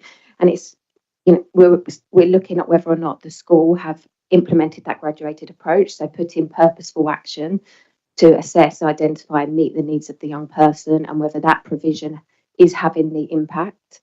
And if the child is making progress, or whether or not they're only making progress as a consequence of the provision that's being provided. Secondly, then we heard a lot about, the focus being on the 20-week statutory data. As a local authority, that's a key performance indicator for us. It's statutory and we have to report on it. You had a report that came to you in December of 2023 where we looked at what we described as a backlog of assessments, so assessments that was over the statutory timescale. At that stage, only 62% of assessments were still within the 20-week timescale for completion. As of September 2024, 90% of those open assessments are now still within the appropriate timescales, with no assessments waiting for completion over 52 weeks. And there has been a 90% reduction in the number of assessments that have been waiting for completion. So what that means operationally is that all of the EHC assessments that was open in September 2023 are now almost completely closed. There does continue to be a small number of assessments for young people that are taking up to 30 weeks for completion, which is due to a varying number of factors, such as capacity within professional groups, available provision when we're looking to identify the named placement, and also the impact of the summer holidays on accessibility of young people in education settings. I'm now going to hand over to Emma so she can talk a little bit about some of those difficulties. So I think really it was just to elaborate slightly on one aspect Rebecca's just mentioned, which is about shortages of professional capacity. I'm an educational psychologist, so I'm here to talk about that specifically, but it's not just educational psychologists. You heard earlier about the challenges in therapy provision around speech and language therapists, educational therapists as well. And the key message is when demand for assessments goes up, that impacts timeliness and it impacts further when you haven't got the staff to do the assessments. That's a national picture. It's particularly acute in London. And I believe when colleagues, including Alistair and Anna Chiver, came before, they talked a little bit about some of those challenges in London around living, the available number of training places in London. And those challenges are ongoing. Currently, there are 4 educational psychology doctoral training programs, which is the route by which you gain the qualification needed. And unfortunately, due to redistribution, one of those 4 London courses is winding down and will no longer exist in 2 years' time. So from September 2025, we'll have 16 less educational psychologists in London. And bear in mind that we are all vying for the same people, and the large bulk of our recruitment and retention relies on our pipeline of trainees. We have a really successful recruitment strategy around trainee educational psychologists in Southwark. I'm proud that we've got a very good reputation. So we are doing all that we can to try and address that recruitment. But the reality is there are not enough EPs, which is short for educational psychologists, to service the demand for assessments. I'd also just like to say that although we're here to talk about the EHCP timeliness, that's a small, very important part, but only one part of what educational psychologists do in Southwark.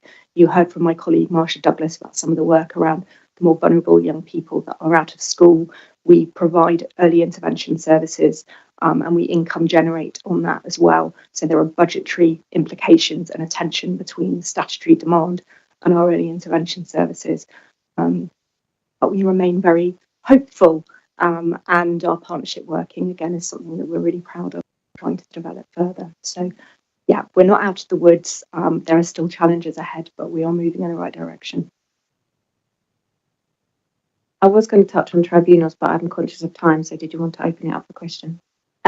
Do feel free, because we heard from a resident earlier tonight on that, but keep it super brief, and then I'll hand over to Jonathan. Yeah. Next, we're in line with national average. So I know in terms of the number of appeals that we get in Southwark and then the number of appeals that we concede, we're actually higher than national average in terms of successful appeals. So I think the national average is 1.7%, and we're on 17%. So appeals that are won in the LA's favour. We do concede appeals where we feel that we can reach what's called mutual consent with the family. So that doesn't always mean that we agree to all aspects of the appeal, but we'll work together to find a solution. And finally, I know we heard this evening around the family's experience of solicitors supporting that tribunal process. So that is coming in-house. We are building a tribunal mediation team in-house, so we'll no longer use an outsourced solicitor team, and that should be in place for mid-February of 2025. Thank you. Yes, Alistair. One final quick point around school resources, that with falling school rolls, where schools could do more for pupils because they had more income. You know, when you've got less children in classes, they have less flexibility to employ more TAs, etc. So I would just remind us that the Keep Education Strong strategy, falling roles, you know, a third less pupils, it is sincerely meant to try to keep schools strong. So it's part of that whole bigger picture. Yeah, makes sense. Thank you. Jonathan. Just a quick question. You said that you're turning around the HCPs far quicker. How many is that is just simply due to turn them down, you say no to them? In terms of 2023 to current? I think, what's the ratio of every 100 applications? We don't have that to hand at the moment, but I can certainly arrange for that to come back to you. The data. This sounds really good. That you're dealing with them far quicker. That could be that just saying no to more of them. So the data that's been shared with you around 20 weeks, that's only based on assessments that have been agreed. Yeah. So assessments that have not been agreed and don't proceed to assessment aren't part of that data. So that data is only on the assessments that have been agreed, and that those that haven't been agreed at week 6 will be a different data set, which we can arrange to be come to you.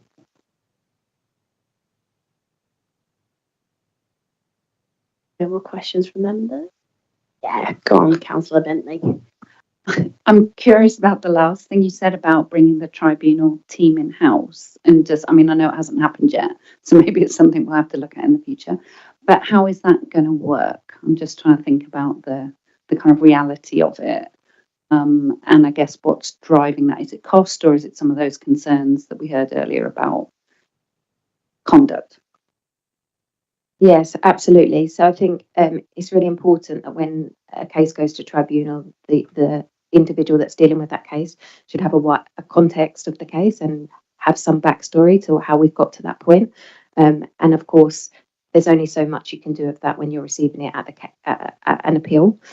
So bringing the tribunal mediation team in-house, they will be part of the senior leadership team, which means they will sit at our panels, they'll hear decision making, they'll be part of decision making, and then they'll know the lifespan of that case and why it's concluded as an appeal. They'll also be able to advise prior to decisions being made. So actually, I very much believe as head of service that we should only go to an appeal, as a last resort, and that we should always try and meet mutual consent where we can prior to that. So they will be able to inform the casework managing team around decisions and whether, if we can reach a decision beforehand. It's part of a cultural change towards more dialogue and more mediation. So I think that's what's being signalled there. Outsourcing your legal is just lends itself to more adversarial approaches. It's listen to parents, what they find is more effective, looking at best models of best practice in other authorities, and that's what's been implemented. Councillor Lamb. Do you think that's more cost effective than using external, also considering conflict of interest in-house? Yeah, absolutely. Southwark Legal are still involved, so the reason Southwark lawyers are still involved, lawyers represent the council. When there's a need, that will still happen. It's just bringing it closer to the service that we can resolve earlier, really. And I think it's costly for families and costly for children if you're going through long extended processes where there's a significant chance you may lose at the end of the day. Additionally, I don't think the cost to Southwark will be decreased, because what we're looking to do is have more capacity from a tribunal mediation perspective, so we can do a lot more of that mediation work to reach agreement before it needs to go to a tribunal. And it means that some of those concerns that was expressed earlier can be mitigated. So improved timeliness, building relationships with families. If we have a larger team that are managing only Southwark tribunal cases, they'll have more time to be able to do those things. The cost to the Southwarks, no, it won't be reduced, but it will mean a better experience for our families. Okay, thanks very much. That was really helpful and really good to get some clarity on things that were mentioned earlier in the evening. And just to finish off with that in mind, something was said earlier around Southwark having kind of no provision for SEND children, and I think it was quoted that 14 Southwark children were appearing in the same school outside of Borough. Could you just comment on that, how accurate it is, how much we need to look further into that? That would be really helpful, thanks. So there are lots of young people in Southwark that are being educated out of Borough. I think on page 11 of our report, you'll see that Southwark is spending 19.7 million of our overall high needs budget across 977 students attending provision outside of Southwark. But it's important to note that a significant number of those pupils attend schools very close to their home address that live on the border of Southwark, for example. Some of those young people are in residential placements, and some of those young people, it is the closest, most appropriate setting to meet need. And in others, it's parental preference. And, the tribunal might have directed it, or we might have made a decision that we were going to go with parental preference. So I think there's lots of influencing factors, and it's not enough to just look at digits on the data alone, because it is a really complex picture. So, out of Borough, we try to limit that where we can, but it's about finding the closest, most appropriate setting for a young person, and that's the key. But I think in general, we do accept that we want more in-borough provision, and we are developing more in-borough. It is more complex, but the premise that we need more children in borough is accepted. It's better for them to be near their family. Yes. I was just going to add, I suppose, that we're also focused on outcomes and what is going to be the best outcomes for those young people. Vision is what placement is most likely to be able to deliver vision in order to deliver those outcomes for those young people. And so, yeah, we're focused on kind of quality, not just how quickly we do something when we get it in. And that goes for everything that's been said today, I think, listening to parents' voice and actually exploring collaboratively what's going to be best for young people. That's great, thank you. Oh, I wish we had more time, but we don't. So thank you very much. That was really, really great. And I'm sure we'll look at the minutes to figure out what recommendations we can take forward. But it looks like you've already got great things planned. So thanks very much. Okay, well, we are on to the final agenda item, which is the proposed work programme. My suggestion is that we do not discuss this tonight. We've had lots of discussion about it, so let's pick it up next time. And see you all at the next meeting on the 4th of February. Thanks, everyone. Bye.